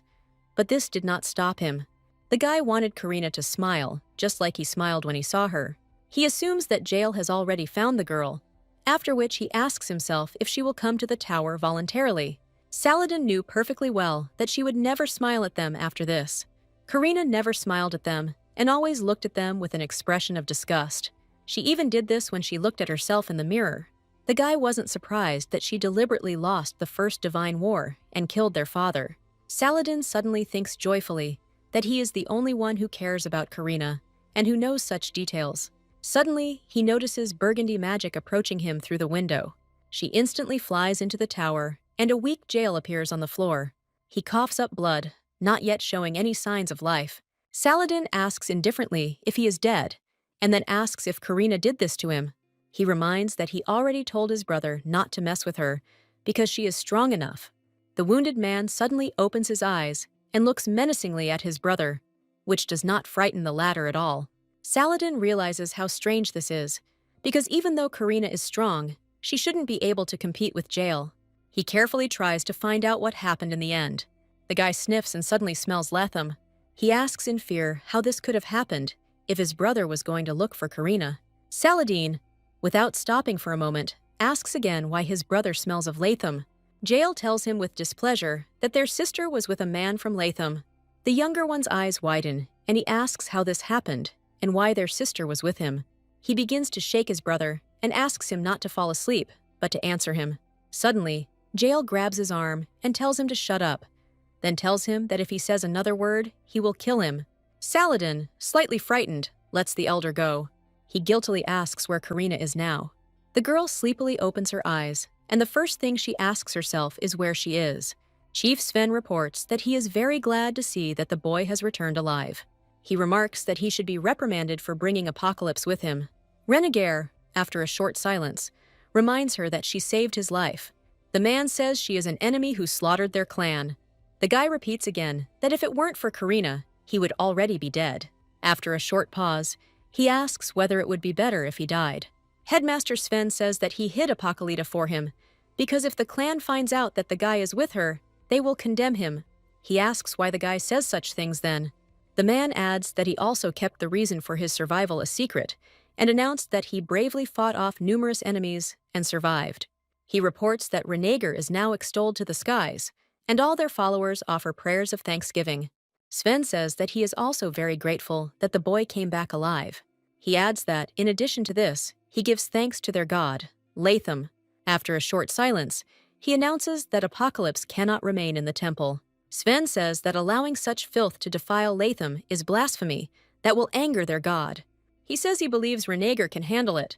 The guy glances at the mark on his palm, left behind by the agreement he made with Karina. He suddenly says that the boss hid Karina not only for his sake. Renegar reports that the man is simply worried that if he, the wielder of the sacred sword, were to become embroiled in scandal, it could weaken Lethem's unity. He asks what Sven will do if he refuses. The man notes out loud that the guy has changed a lot. He says he still remembers the day he found him innocently playing with a sword. The chapter suggests that it was Apocalypse that changed him. He reminds her that she is a monstrous creature that harbors a snake, so she is quite dangerous. Renegar angrily asks the head not to judge Karina so rashly. His interlocutor asks how close they are, since the guy allows himself to call her by her first name. The man reports that if anyone else saw him, they would suspect that their Lathium symbol had fallen for Apocalypta's tricks. He says suspicion will ultimately lead to death. Sven informs that if Renegar does not deal with their enemy, he himself will end up on the executioner's block. The boy recalls that there was a time when he, too, believed that the blue light itself was the highest truth. He reminds them that God told them not to kill anyone.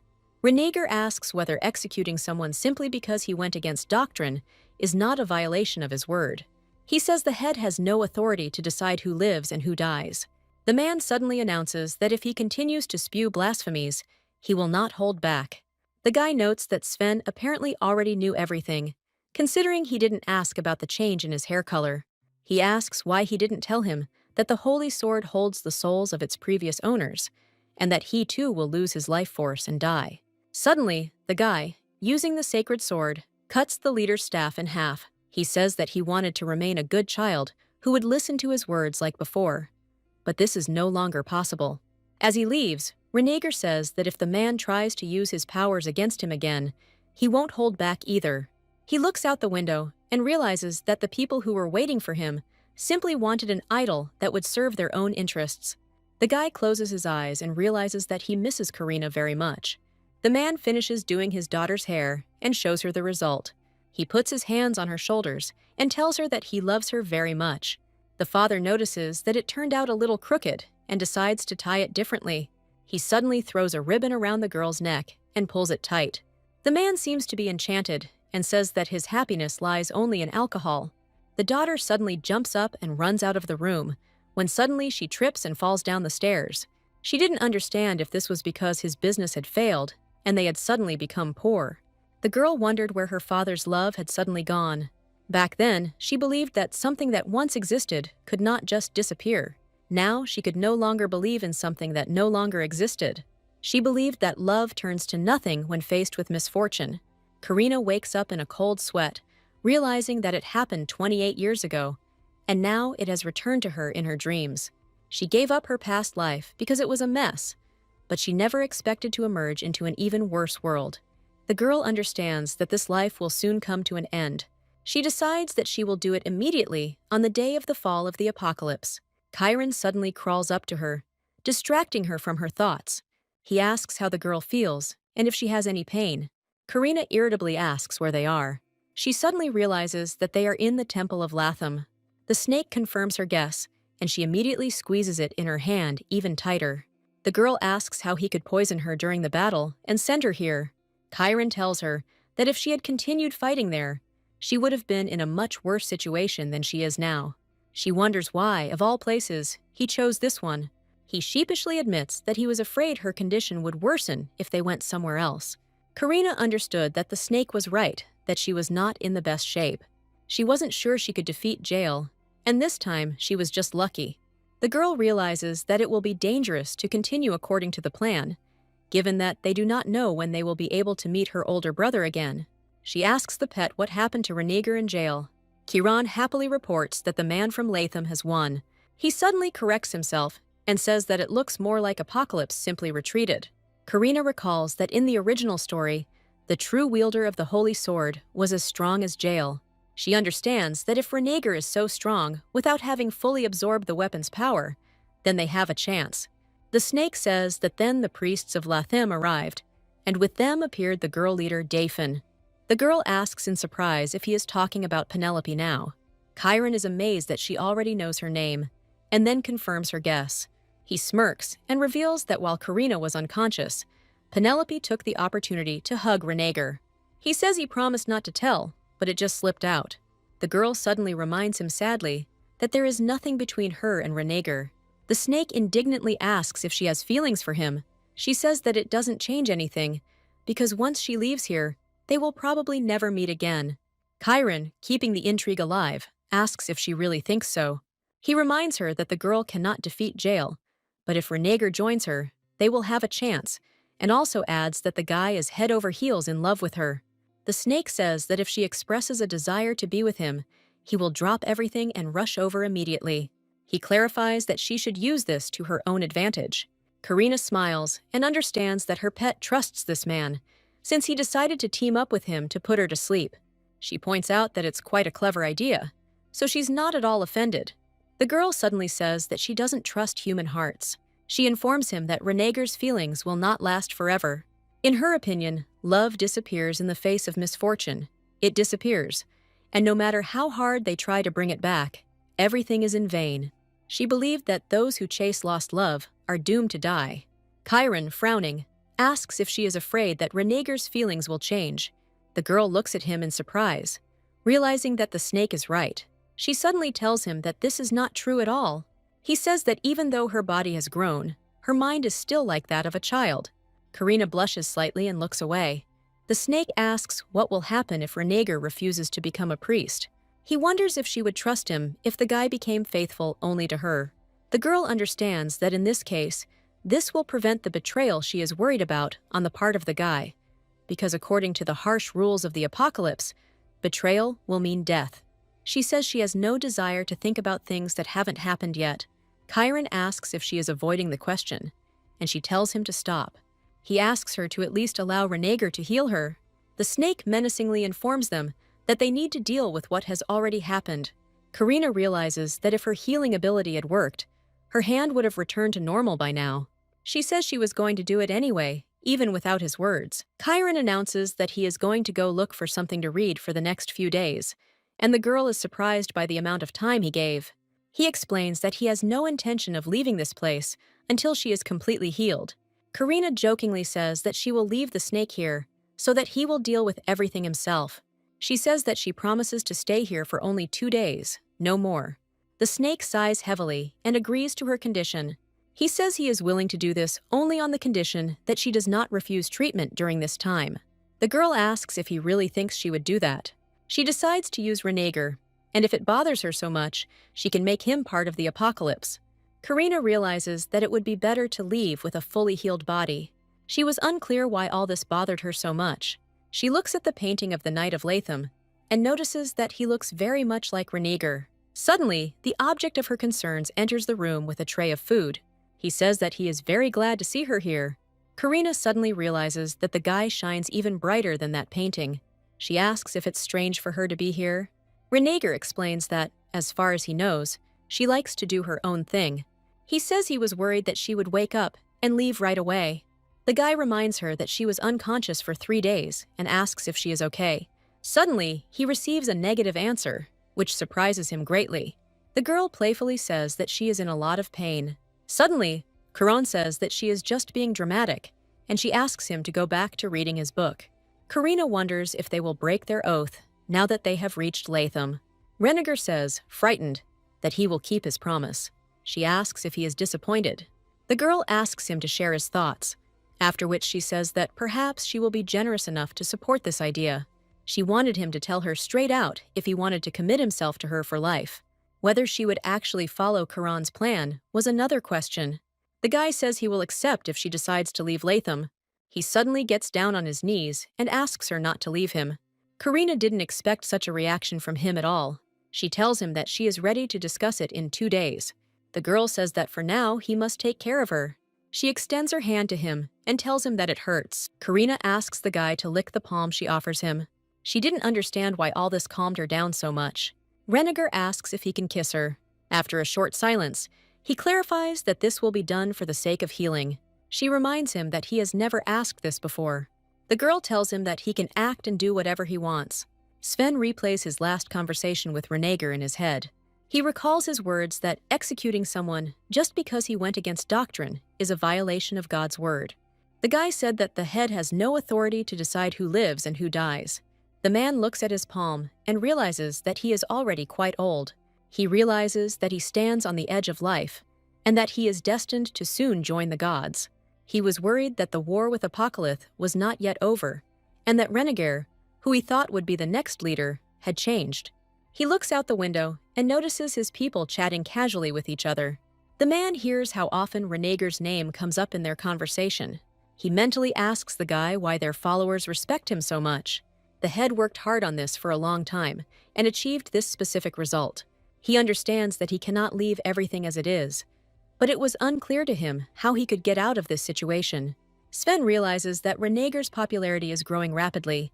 If he were executed for conspiring with Apocalypha, it would lead to disillusionment with him and distrust of Latham.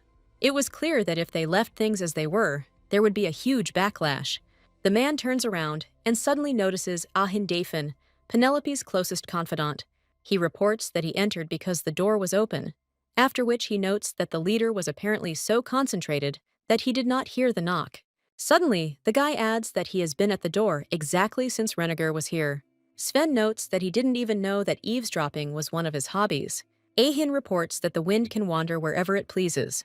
The man asks him to skip this conversation and asks what the person who entered wants. He says he heard that Penelope was leaving, and then asks why he didn't do the same. The guy says that he was really going to leave, taking the place of the head.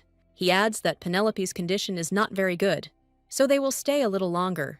Akin sums it up and says that Renegar has finally returned, and in perfect condition. He notes that considering the monster from Apocalypse to be his savior is absurd. The head agrees with him, but reminds him that this matter concerns only Latham, and Daphne has no right to interfere. The guy says that Sven probably knows perfectly well that he is deeply in love with Penelope. Akin's strange obsession was so well known that word even reached Latham. Penelope happily told the guy that Renegar was the first person who made her feel that she was not alone in her destiny. She told him straight out that she loved the guy and that she was going to tell him about it. During one of the battles, she revealed that she planned to confess to him after the battle was over. When they had an important meeting, Ahin said that the Battle of Kuhiran was of decisive importance. He said that Apocalypta is a tough opponent, but he believes that he and the alliance of Daphne and Latham can defeat them. The guy noted that they would need to send a very strong priest. Akin suddenly pointed at Renegar and announced that it was he who would go to battle. That day, he thought it was the end, but somehow the wielder of the holy sword survived. The guy says that his loved one is suffering because of Renegar. He asks the leader to just imagine how angry he is right now. Akin reports that he could help Sven. The man asks, frightened, what exactly he means by this help. A member of the Dafin clan wonders what will happen if word spreads that Renegar, the son of the sea god, and next in line for leadership, has abandoned the god's teachings. He notes that other priests will probably be quite pleased. The chief angrily remarks that he shouldn't say such things. He pauses briefly and assumes the boy knows how much he cared about Renegar. Akin knew this very well, because Sven was so worried about him that he censored his every move and interfered in his affairs, literally treating him like a puppet. He understood that if the boy had deviated even slightly from the will of his elder, he would have been immediately punished. Dafin's follower almost envied him because he dreamed of taking care of Penelope in the same way. Sven reveals that this is precisely why he cannot ignore the change in Renegar's heart. He assumes that this Apocalypse, the snake girl, simply deceived him with a cunning plan. Akin suddenly remarks that if this is true, then the guy should be executed immediately. The leader adds that if Renegar does kill Apocalypta, it will be as if nothing had happened. The guy looks at him angrily and asks if this means that the owner of the Holy Sword has one last chance. He says that he didn't expect the man to have such a soft heart. Akin notes that the leader apparently truly cared for him like a son. He suddenly pauses and suggests that the real reason is that finding a new owner of the sacred sword turned out to be not so easy. Sven angrily yells at him not to jump to conclusions about what's going on in Latham. The guy notes that, apparently, the recent news has not yet reached the head. He reports that rumor has it that there is a boy in the Sakana temple who has received Lathium's blessing. The man reminds that this temple was conquered by Apocalypse 3 years ago. Akin answers him that the light of God shines everywhere. He says that Latham's followers, as it turns out, exist there too. The guy asks if he can take on the case if the rumors turn out to be true. He thinks for a moment and then says that this boy's name is Kashet Latham. Their hands squeeze each other tighter, when suddenly Karina breaks the kiss. She asks how the fight with Jail went. Renegar becomes slightly sad and promises that next time he will do everything better. The girl asks in surprise if he will fight again if she tells him, to which he receives confirmation. She reminds him that he could die if he does this. The guy promises that everything will be fine, because as soon as they break the oath, his death will not affect her. He kisses her hand and adds that he will not die. Renegar says that he wants to live with her under the same sky. The leader steps aside and announces that he plans to persuade the owner of the Holy Sword. Ahin sighs heavily and sadly says that it will be as he wishes. Suddenly, Sven adds that if Renegar still refuses to listen to him, he will leave it to his interlocutor. The guy extends his hand to him and says that he will take care of it. They shake hands, and Ahin promises that no one will notice. Chiron remarks with displeasure that they keep forgetting that he is still here. He climbs up Renegar's shoulder, which greatly frightens him. Karina indignantly asks why he doesn't just leave. The snake remarks that she does not respect the ancient monster, to which the girl replies that they were born at the same time. He reminds her that he has been sleeping for thousands of years, so technically, his age is no comparison to hers. Karina thinks with displeasure that if her previous life were taken into account, she would be over 50. She tells Renegar that they should stop, as her mood has just been ruined. The guy suddenly throws her back onto the bed, not letting her leave. He reports that no mood is required for treatment. As he gets closer, he notices that he could have done a little more than necessary. Karina suddenly pokes him in the forehead and asks him to calm down. She, getting up, asks what happened during the 3 days that she was unconscious. The girl turns around and notices that her interlocutor looks unwell. She assumes that the boss gave him a dressing down for bringing Apocalypta here. Karina playfully asks if she should kill Sven for him. Suddenly, the guy becomes very cheerful and even smiles slightly.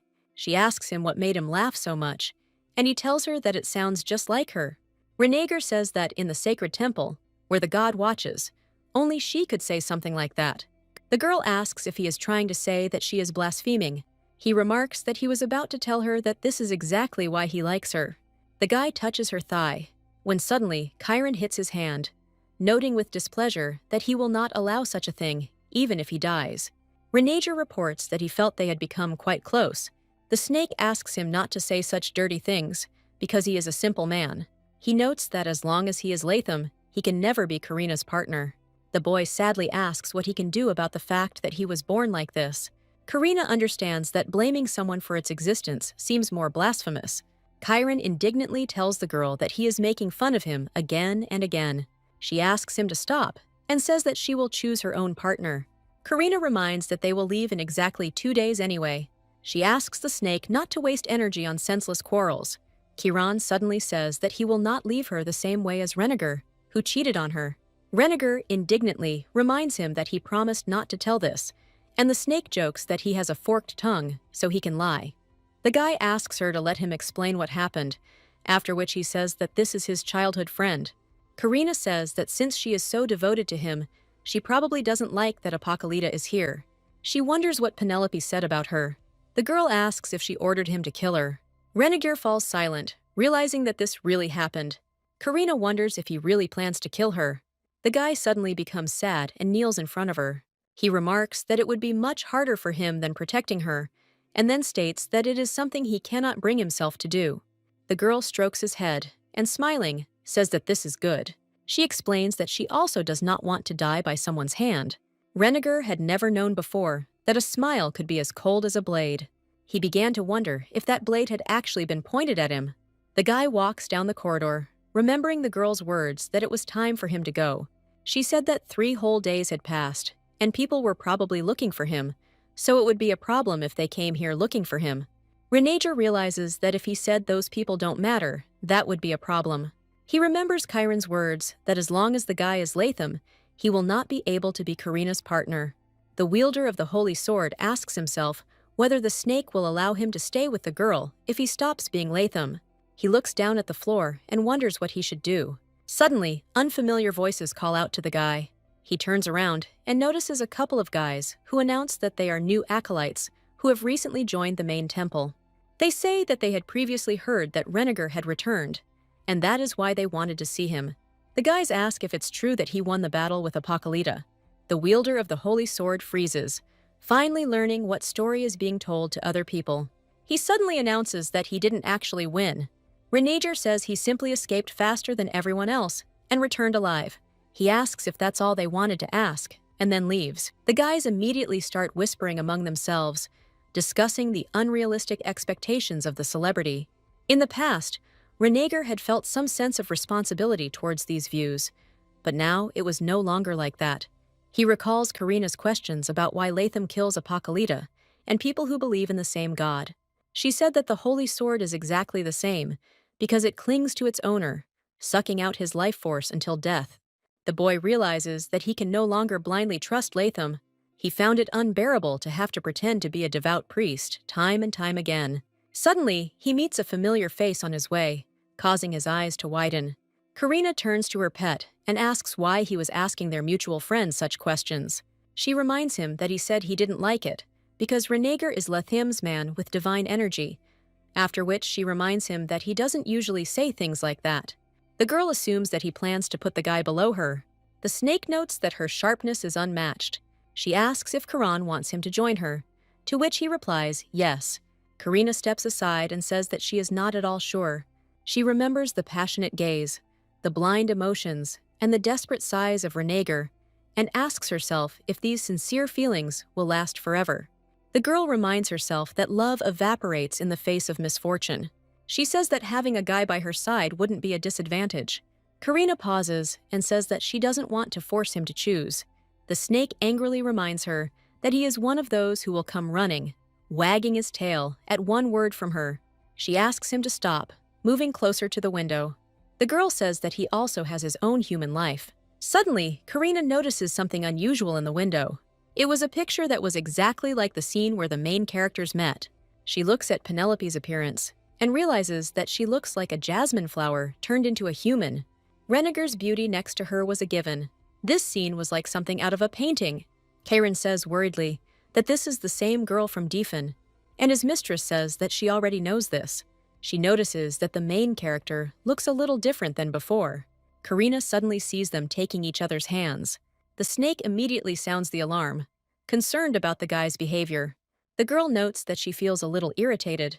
Suddenly, she spreads her wings and invites Karan to take a little walk. Penelope, confidently holding the hand of the man standing opposite her, does not take her eyes off him. She says that they clearly have something to talk about.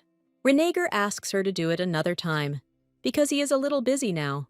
The girl reminds him that she waited 3 days, after which she says that he will not be able to avoid her. She says that this day brings back memories for her, and adds that she knew that he would return here someday. The guy asks what she wanted to talk about. Penelope reminds that they were together for 15 years. She says that despite being from different clans, they have spent more time together than anyone else. The girl notes that she respects him very much, which he should have known perfectly well himself. They were the only ones who appeared in this world out of nowhere. They had no one to rely on but each other. For Renegar, it really was like having a little sister. Penelope reminds him of the time she was playing in the mountains and fell off a cliff. Even when everyone said that she was dead, the guy did not give up and continued to look for her until he eventually found her. She reports that she has been experiencing exactly the same thing all this time. The girl says she gave everything to find out if he was still alive. She says that she eventually took the onerous position of head and used that power to search for him with all her might. Penelope suddenly asks how he could protect Apocalypta. It was here that they returned to the same conversation. She asks if he has any idea how many people Apocalypse has killed. The girl begins to list the people close to her who ended up dead. She asks in tears how he could do this. Renegar says he missed her too. He says that right before he almost died there, the first person he thought of was her. The guy wondered if she would cry without him, and how she would live after that. He adds that at the same time, he had to accept it, because dying in battle for God was an honorable fate. Renegar says that just when he was dying, Karina appeared before him. He says that he begged Apocalypta to save and protect him. Observing his interlocutor's reaction, he asks about her assumptions about the reason for his behavior. The guy admits that he wanted to see her again, the head and all the priests of Lotham. He says he didn't want to die like this at all. Renegar recalls her words about how she wanted him to stay alive. He wonders how she feels about seeing him alive, after he begged Apocalypta to keep him alive. The girl asks him, disappointed, why he did this. Penelope reminds him that if he died, he would end up with God, which was his purpose in life. She wonders why he begged Apocalypta to spare his life. Renegar, smiling, asks whether he should have died then. He says that, in that case, Penelope is no different from others. The guy understands that now he incredibly strongly wants to see Karina. Suddenly, Apocalypse flies up to them and approaches Renegar. She says she hates it when people touch her things. Penelope, after a long time, saw a face that she should never forget. Karina is surprised that the main character has already heard about her, after which she remarks that she is apparently a real celebrity. In fact, the girl was incredibly scared, because earlier she tried not to get involved with the person standing opposite her. She asks herself if she should at least put on a friendly smile now. Renegar suddenly pulls her towards him and asks why she came here. He excitedly reminds her that her body has not yet fully recovered. The girl doesn't understand who he is to think that he can help her. She says she just really wanted to see him. Renegar blushes and admits that he also really wanted this. Suddenly, Penelope interrupts their conversation, asking what they are doing. She wonders what he's doing with Apocalypta right in front of her. The girl says that if he doesn't kill her right now, she will do it. Renegar covers Karina behind his back and asks his childhood friend to stop. Apocalypta realizes that the guy can't tell her to stay out of his way because he's too worried about how she'll react. Penelope asks him to step aside, getting closer and closer to them with each step. The holy sword wielder reminds her that he already told her to stop. The girl uses her power and takes a fiery sword in her hands, ready to attack at any moment. As the daughter of the goddess of war and one who made a pact with the king of the fire spirits, Penelope's power was immense. In Karina's current state, it would be difficult to fight, so she needed to avoid that outcome. The protagonist reminds that she is the head of Defen, with Apocalypta standing right in front of her. She says she will never let go of her enemy. Penelope swings her sword when suddenly her attack is blocked by Renegar. He asks if she can even hear him. The guy again reminds her that he asked her to stop. He tells her that if she doesn't stop, he will have to attack her. Penelope looks behind her friend and suddenly notices Karina's satisfied smile. She asks if he is really ready to attack her right now. The girl angrily asks if this means he is ready to kill her. Renegar says he wouldn't do that to his only family. He pauses and adds that he will not do this only if she stops attacking Karina. Penelope smirks and asks if he likes this apocalypse. She wonders if this is the reason he couldn't kill her and brought her here. The guy turns around worriedly at Karina, wanting to see her reaction, but she makes it clear to him that other people are approaching them. Suddenly, the head and other priests join their conversation. Renegar asks if the girl left through the main exit, and she says she flew out the window. She says she's spread her wings and added a little sparkle to them for the first time in a long time. The guy laughs nervously, trying to figure out what to do now. Sven asks what he is doing inside the temple, after which he tells him to put down his sword immediately. Karina asks the person standing next to her to simply follow the leader's orders for now. The holy sword wielder asks if he should really do this, to which he receives a positive answer. Apocalypta says that this way, when he actually kills someone he doesn't like, no one will suspect him.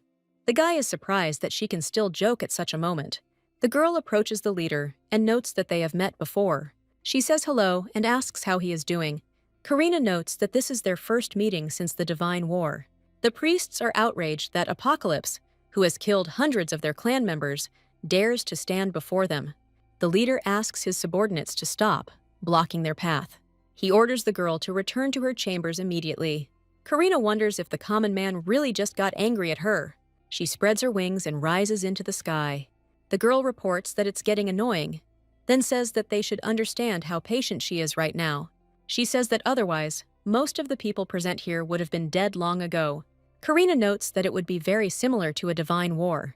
She glances at the angry Penelope, realizing that she still hasn't backed down, as expected from the main character. Apocalypta decides to stop provoking her here. She tells Renegar that she is flying away, after which she asks him to have fun with the old man. The girl only did this because the current head of Defeng was truly terrible. The leader understands that even in his prime, he would not have been able to defeat her. It was the Apocalypses who instilled such immeasurable fear in them. Sven asks the guy to come with him, saying that they need to have a serious talk. Renegar glances at his childhood friend. He notices how intently and aggressively she looks after Karina as she flies away. The guy remembers her words that he still had to die to be with God. He makes a decision that he will follow the one who truly wants him to live.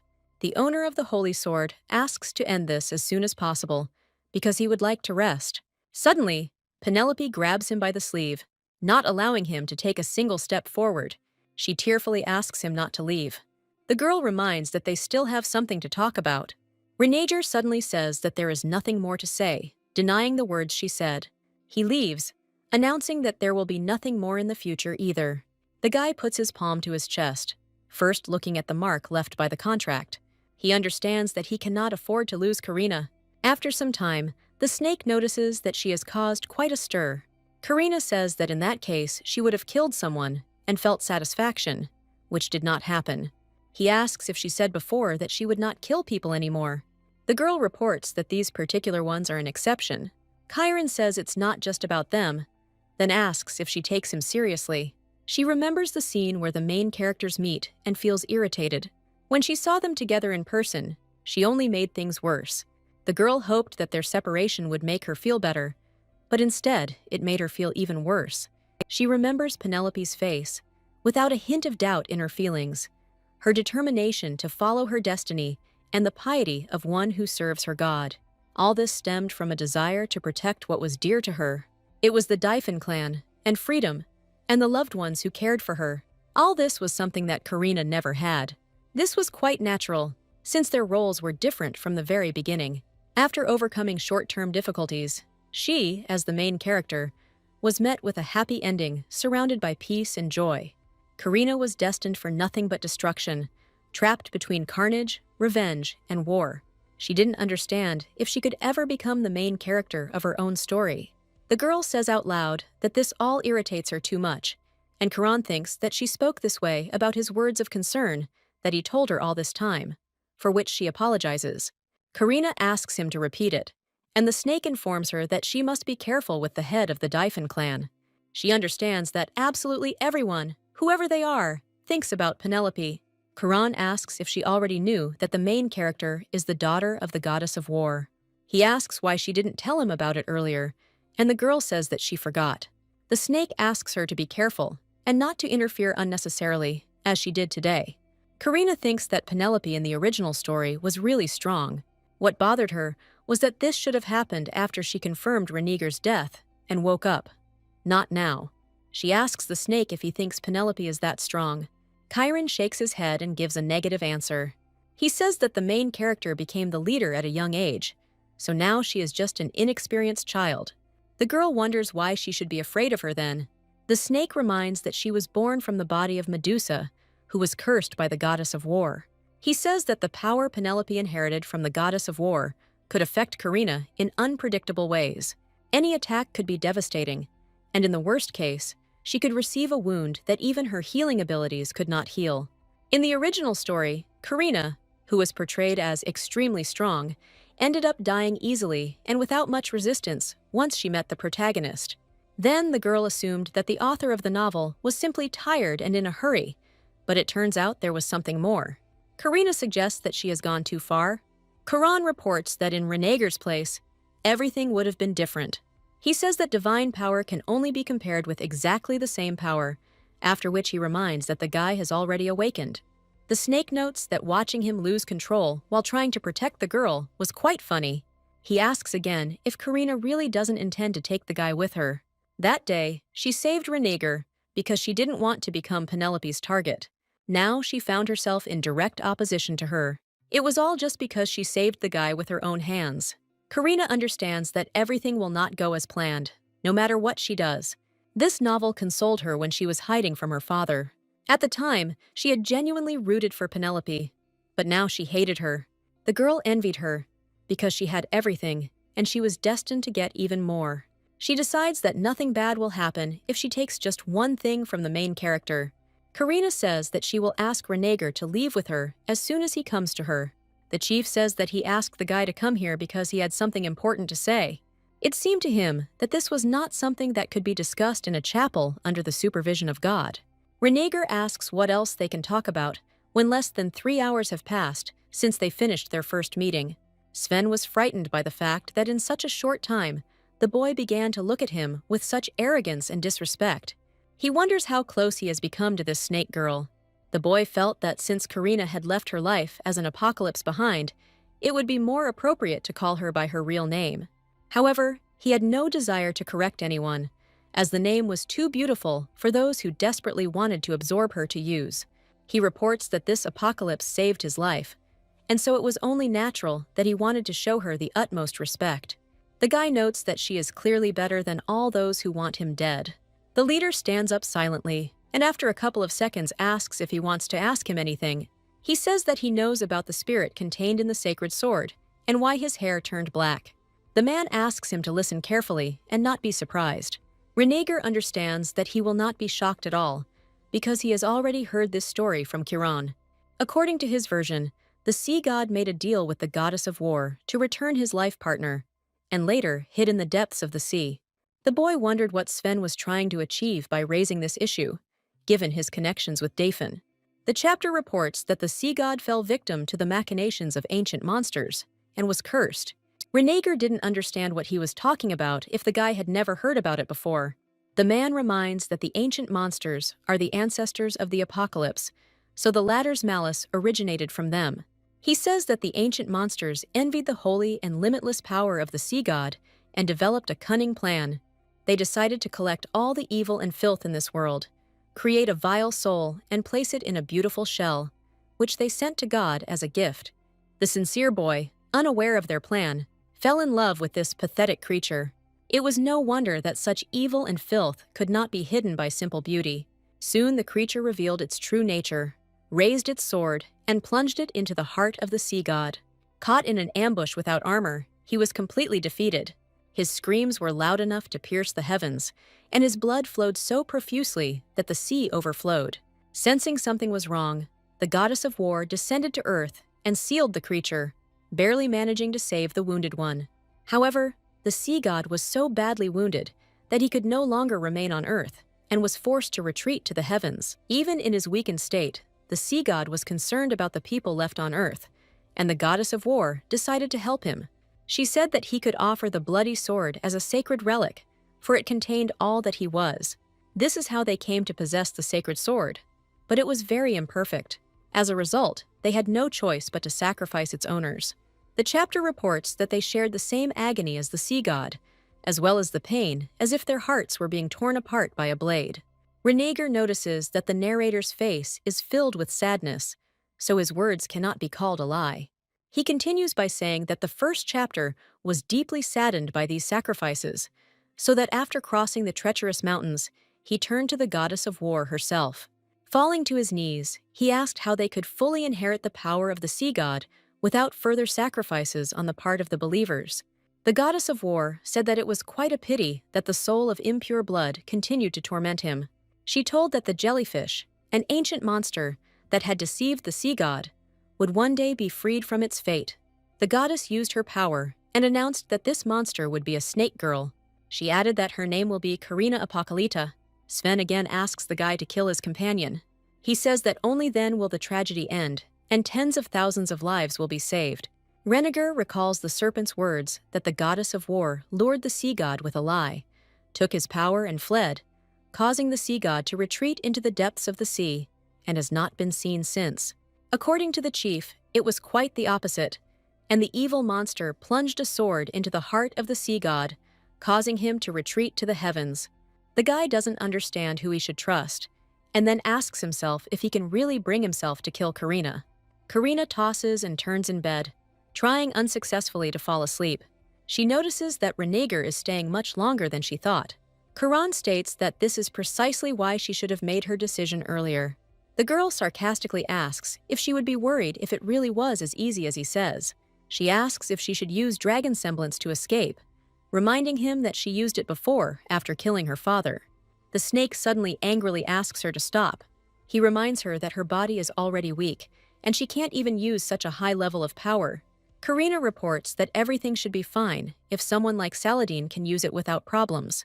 Chiron asks in surprise why she suddenly remembered her brother. The dragon semblance was originally used by Saladin in the novel after he gained the ability through the Hydra's blood. The girl knew that this was a force that used the dragon's power to mentally overcome opponents. Thanks to this, she was able to use it to kill her father. She was unclear whether she should have everything prepared before Renegar arrived. Karina realizes that she feels sorry for Saladin, because if he had such power, his relatives would not have been killed by Luna. Meanwhile, the object of the girl's thoughts follows the trail of the snake's remaining scent, getting closer and closer to her sister. Renegar walks thoughtfully along the corridors of one of the buildings. He asks himself what he needs to do now. Suddenly, he notices familiar priests nearby. This surprises him greatly, because usually the annex was deserted. But now other people were hanging around here. Urka indignantly asks where the owner of the sacred sword has been all this time, if he returned long ago. The guy replies that he just needed to take care of some business. Samuel asks what happened to his hair color, but then asks him not to answer. He suggests that their old friend has been through a lot. The guys notice that their interlocutor looks terrible and ask if everything is okay. Renager reports that he is doing well, after which he asks what they are doing here. Samuel says his companion felt a strange energy. They explain that the place hasn't been used for a long time, so they came to check it out. The wielder of the holy sword immediately realizes that they were able to determine that Apocalypse is nearby. He reports that he was here just yesterday and there were no problems, so they can go back. Samuel tells his partner that they don't have to worry since they were told everything is fine. Erga indignantly asks if he feels this evil force in the air, and Renegar says that, in that case, he will go in and check it himself. The priest notices that he is behaving very strangely. He asks the wielder of the holy sword to step aside as he prepares to enter the room. Samuel suddenly grabs him by the collar and asks what he's doing. He apologizes to Renegar and says that his friend is unusually irritable today, perhaps because he couldn't sleep. The guy asks if they can go together, saying that they are a little nervous. The Lathem symbol decides that since they are trained primarily in healing, he will be able to subdue them if something goes wrong. He says that they can join if they insist. Samuel calmly opens the door, happily noting that Renegar knows how to speak beautifully, unlike Ergi. Suddenly, as they enter the room, they are enveloped in a thick fog of Apocalypse's ominous energy. Erga notes that their friend has apparently really gone crazy. He asks how this can even be called nonsense. Karina fearfully wonders who these people are, thinking that she only released the power so that Renegar would come to her faster. She did everything to avoid complications, but it only made the situation worse. The girl apologizes to her friend, saying that she did not expect him to come with other people.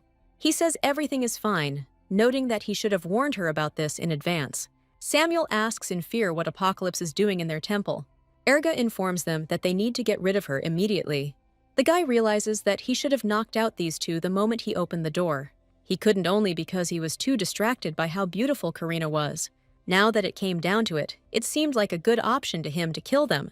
He suddenly realizes that he is thinking about something completely different, and all he needs to do is knock them out with a pen. Suddenly, Karina stops him, blocking the way to his friends. She tells him that he shouldn't do something so terrible, because he is, after all, a priest.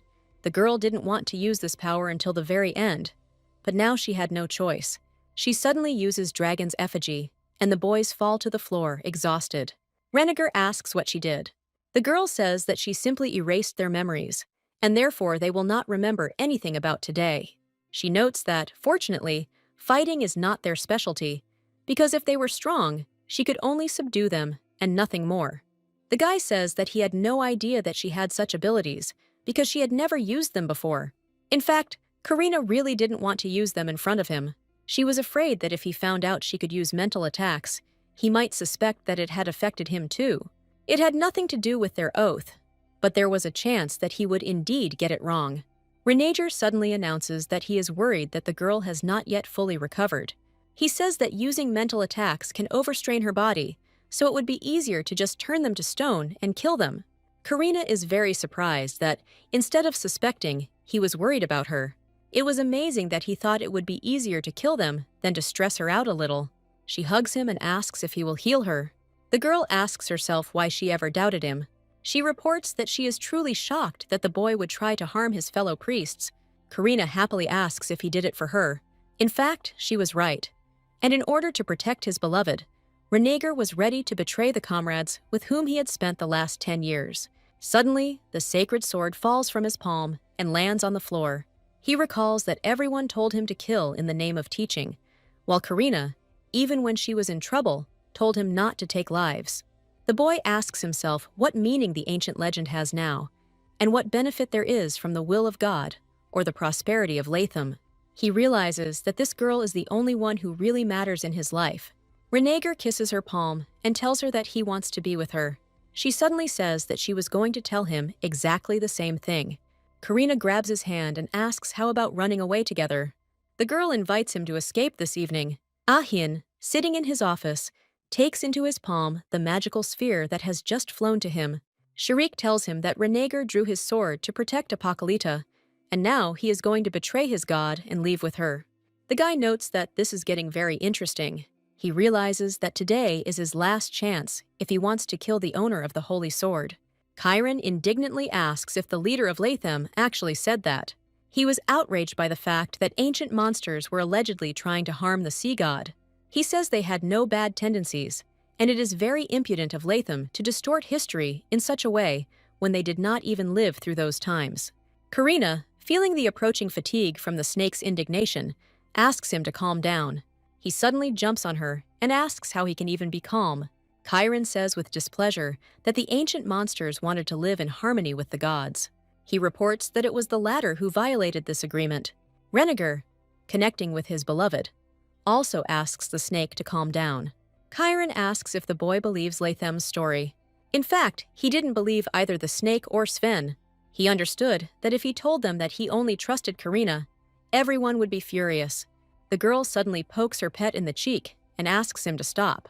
She wonders if it really matters whether Renegar believes him. In fact, she didn't fully believe him either. The original novel didn't mention anything about this at all, and the story was filled with nothing but crazy people. Karina notes that their friend has already decided to follow them and has also given up his position as the priest of Latham. She says that instead of criticizing him, they should praise him for what he has already done. The girl says that everything he has already done for them is an indication that he trusts them more than Latham. The snake notes that the guy, however, still hasn't answered him. He asks what led him to change his worldview so radically, to such an extent that he is even ready to kill his brothers. In reality, nothing has changed, and Renegar has simply come to an understanding of what he truly believes in. He says that he just wants to be with Karina, and that's enough for him. The snake asks about his god, and the guy notes that it was this apocalypse that saved him, and not the one he believed in all his life. Renegar reveals that he wants Karina to be his god. He wanted her to be someone he could trust completely, even if his life was on the line. The girl is very surprised and notes that she does not really like men who rely on her too much. He sheepishly says that he will keep this in mind. His love for his god was, literally, naive and blind. If this love was directed at a real person, it would have become a big problem, and that is why Karina answered him like that. Chiron asks when exactly they plan to escape. She announces that this evening, under the light of the northern star, they will quietly leave.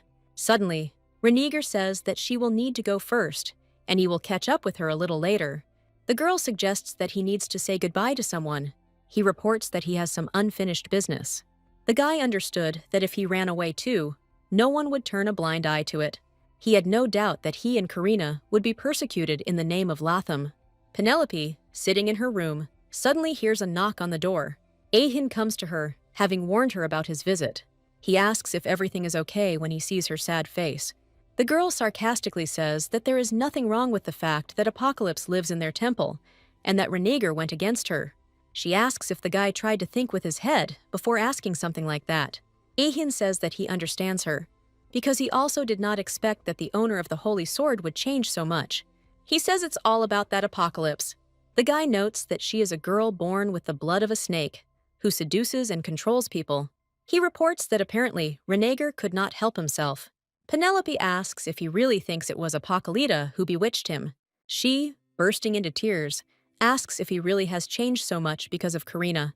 The guy notes that perhaps when they kill this Apocalypta, Renegar will return to normal life. He asks if she wants to kill her. Akin suddenly corrects himself and asks if they are not obliged to finish off this Apocalypta. Renegar hugs his beloved tightly. He reminds her that she should go ahead, and he will catch up with her a little later. The guy asks her to be more careful, even though she has already recovered enough. Karina recalls his words about having unfinished business. She assumes that Renegar wants to say goodbye to Penelope. Suddenly, the guy pulls her into a kiss, pulling her closer to him. He, moving away, says that now nothing will separate them. The girl realizes that it looks like she worried for nothing. She asks him to calm down, moving aside. Karina informs them that there is not much time left before sunrise, and they should not delay any longer. With these words, she leaves him, spreading her wings. She notes that this is becoming dangerous. Kiran, agreeing, says that the risk of Latham's men following them is quite high, when suddenly the girl says that she is not talking about that. She says that Renegar has become too attached to her. The snake wonders if this is a problem. Karina understands that now she won't be able to leave him. Chiron asks why not turn him into a monster, because then they could be together forever, and the guy would also become stronger. She reminds that she has already said that this is not an option. The girl says that Renegar is a priest who destroys monsters. The snake notes that the guy has already refused this role. Karina is about to object when suddenly someone attacks her. She reflects another stream of magic that suddenly flies at her. The girl takes a closer look and suddenly realizes that her opponent is Penelope herself. She understands that it seems the main character will not let her go so easily. Karina thought that Renegar needed time to sort things out with Penelope, but now it was unclear where he was headed. Sven is puzzled and asks what brought the guy to him at this hour. The wielder of the holy sword, having managed to change his clothes so as not to arouse suspicion, goes deeper into the chapter hall. The man asks if he has made a decision about what they discussed earlier. Renegar wonders if a man like him could find a way to protect Karina. He reports that he still has something to ask. The guy asks how many priests know that the apocalypse lives in the temple. Sven says there are only 5 of them, when suddenly a sacred sword pierces him. Renegar did this because no matter where he ran, Sven would track him down anyway. He reports that he can handle these 5 without any problem. The one who was supposed to die was far from Karina, so the guy had to take revenge on those who sentenced him to death. Renegar says he is unlikely to be upset by the leader's death. He was going to kill the image of the idiot he had been until now. The chief asks how dare he do this to him.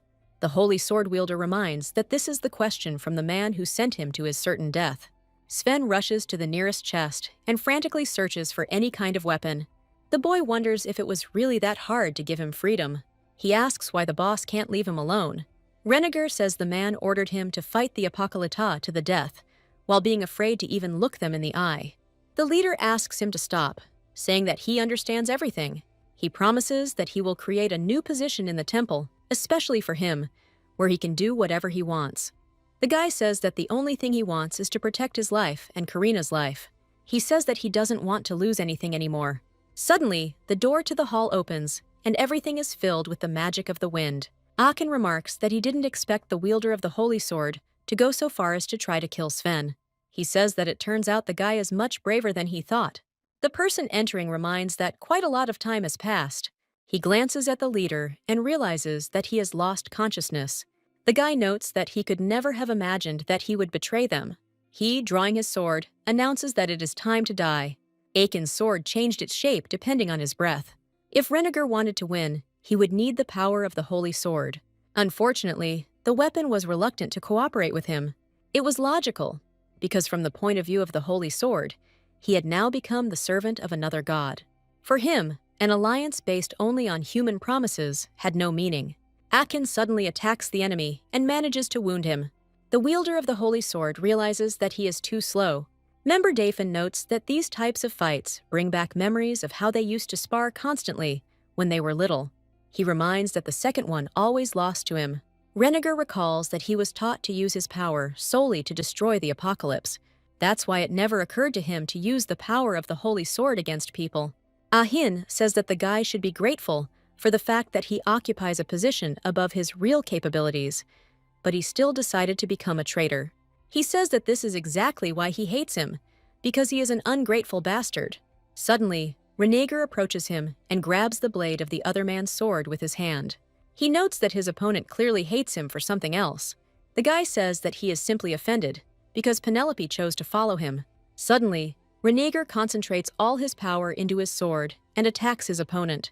Ahin remembers how his beloved ran in tears to the owner of the holy sword. She made repeated attempts to heal even the smallest of his wounds. The girl said that it broke her heart that her powers couldn't heal him. She said that she didn't want a power that would only bring destruction, because it was enough for her to simply protect Renegar. Penelope suggests that if she destroys everything that can hurt him, then no one will be able to harm him again. Ahin slowly raises his head up, turning his gaze towards his opponent. He reports that there is not a drop of honor in him. Renegar asks if he really thinks he could stop him if they fought honorably. He says that in the past, he was held back by certain circumstances. The guy remarks that now it's time for them all to see how hard a dog can bite when let off a leash. Akin realizes that he is lost, because he could not grab the sword with a wounded shoulder. He wonders why he hasn't killed him yet. The guy says that he didn't expect at all that he would become so strong. Member Daifan asks if he sold his soul to Apocalypse to become stronger.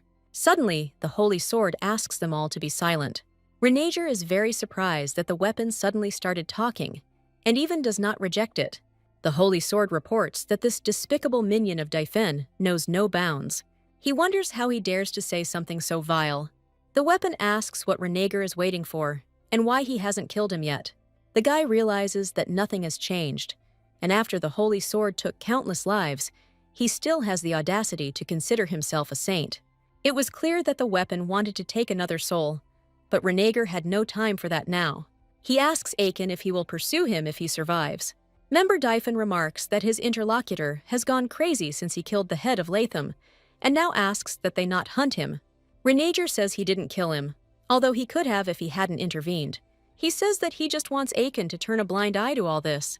The guy says that his plan was to eliminate only Latham's followers, and why run away? He understood that if he killed Ahin, Daphne would not forgive him, and Penelope could even track his last moments. His interlocutor smirks, realizing that the girl doesn't care about him. He notes that he is completely crazy. Ahin wonders if Penelope would care, even if she found out that the love of her life killed him. He says that Renager gave up absolutely everything just for the sake of Apocalypta. The wielder of the Holy Sword reports that he had nothing to lose. He says that his heart followed the will of God, and his body obeyed the commands of the leader. The guy notes that he has never made a choice on his own. Akin suddenly announces that he had Penelope. His interlocutor notes that he doesn't even have the strength left to be so indignant. Daifan's follower recalls that he had previously said that he had nothing. He says that in fact he was incredibly hungry for what his opponent simply rejected. The guy asks if he really decided to give up everything because of one Apocalypta. He suddenly announces that they can never be together. Akin says that no matter how much he struggles, he will never get what he wants. Suddenly, Renegar grabs him by the collar and sternly tells him to shut up. He notes that no one controls his future anymore. Daifan's follower suddenly clarifies that they cannot be together because this apocalypse is already dead. Suddenly, a loud crash is heard outside, causing all the glass in the hall to shatter into hundreds of pieces. Renegar asks worriedly what happened. Akin notes that it is now too late. He says it's all over for the guy. Karina realizes that it seems like she is slowly dying. Chiron leans over her shoulder, worriedly asking if she is okay. She recalls the snake's words that she would not be able to defeat Chief Daifeng in her current state. He said that Penelope could leave a wound that her healing powers could not heal. Chiron said that even after a partial recovery, Karina is still an easy target. The girl understands that he was right, because usually such a wound would have already healed. But even if Renegar heals her, it will only get worse. It felt like acid eating away at her flesh, and Karina assumed that Penelope was being affected by her attacks in the same way. Unfortunately, it was unclear who would kill Apocalypta if the main character somehow died. The girl sighs heavily and asks herself what she should do. Penelope realizes that her opponent has apparently been deeply hurt. Apocalypta's blood was toxic, and everything it touched turned rotten and black. That is why the girl had to prepare well. She suddenly screams, asking Karina what she is doing. The main character tells her to get out right now and fight her. She wonders if she's trying to avoid her. Suddenly, the girl hears a strange voice next to her. Karina, who appeared behind me, said that she had a couple of questions. She asks why the girl hates her so much. Apocalypta informs that she herself must understand that even with 100 of her people, she could not defeat her. She wonders why the girl went alone then. Penelope says she's not going to play her games. Karina wanted the main character to leave her alone, as she had been too deeply affected by her opponent's last attack. She didn't even have the strength left to break through her divine defense and pierce her neck, and she had no intention of killing her. She wasn't sure how much longer she could continue bluffing like this. Penelope states that, as the head of a clan that serves a god, she needs no reason to hate the spawn of evil. She says that God took pity on the people killed by Apocalypse and granted them the power to destroy them. After this, the main character begins to accumulate a huge amount of power within herself. Karina, fearing to get even one more wound, flies to the side. She notes that it was quite hot, shaking her palm. Her opponent silently casts an angry glance at her. Penelope notices her dark hair, which reflects the moonlight, her face pale as snow, and her posture like a waning moon. Her body was perfect for deceiving and controlling people. Karina suddenly notices that the real reason is not that she is an apocalypse. She assumes that the girl is simply uncomfortable seeing her next to Renegar. Penelope angrily attacks her interlocutor, ordering her to shut up. Apocalypta remarks contentedly that it seems she was right. She wonders what she is going to do about the fact that the guy already loves someone else. The main character reminds that she told her to shut her mouth. She says that the girl simply bewitched him, and he was deceived by her dirty words. Penelope informs him that once she dies, Renegar will become himself again. Karina notes that her interlocutor is so angry that she can't land a single blow, just like Luna. She wonders if she really thinks this way, or if it is just something she wants to believe. The girl flies to the side, leaving her opponent perplexed. Karina admits that she really likes the head of Dafin. She says that she admired her beliefs and respected her good intentions, and supported everything she did in the name of God. The girl followed her tragic life, and even when one disaster after another happened, Penelope moved forward, without retreating a single step. She was glad, believing that Penelope deserved a happy ending. Karina says the saying that life is a comedy when viewed from afar perfectly suits her interlocutor. She realized that the only reason Penelope could move forward was because she was the one turning the pages. The girl reports that up close, the main character is just a pathetic person who uses the name of God and a good purpose to satisfy her selfish desires. She says that in fact, the head of Defeng does not believe in God, but only thinks that he does, because this is the only way to justify his actions. Karina concludes by noting that without using God as a shield, she would have become a common criminal. She understood that the main character would not be able to change until she took the first step. The girl wanted to push her, because otherwise she would be no better than the servants of the apocalypse. Penelope asks, frightened, if she really is a bad person.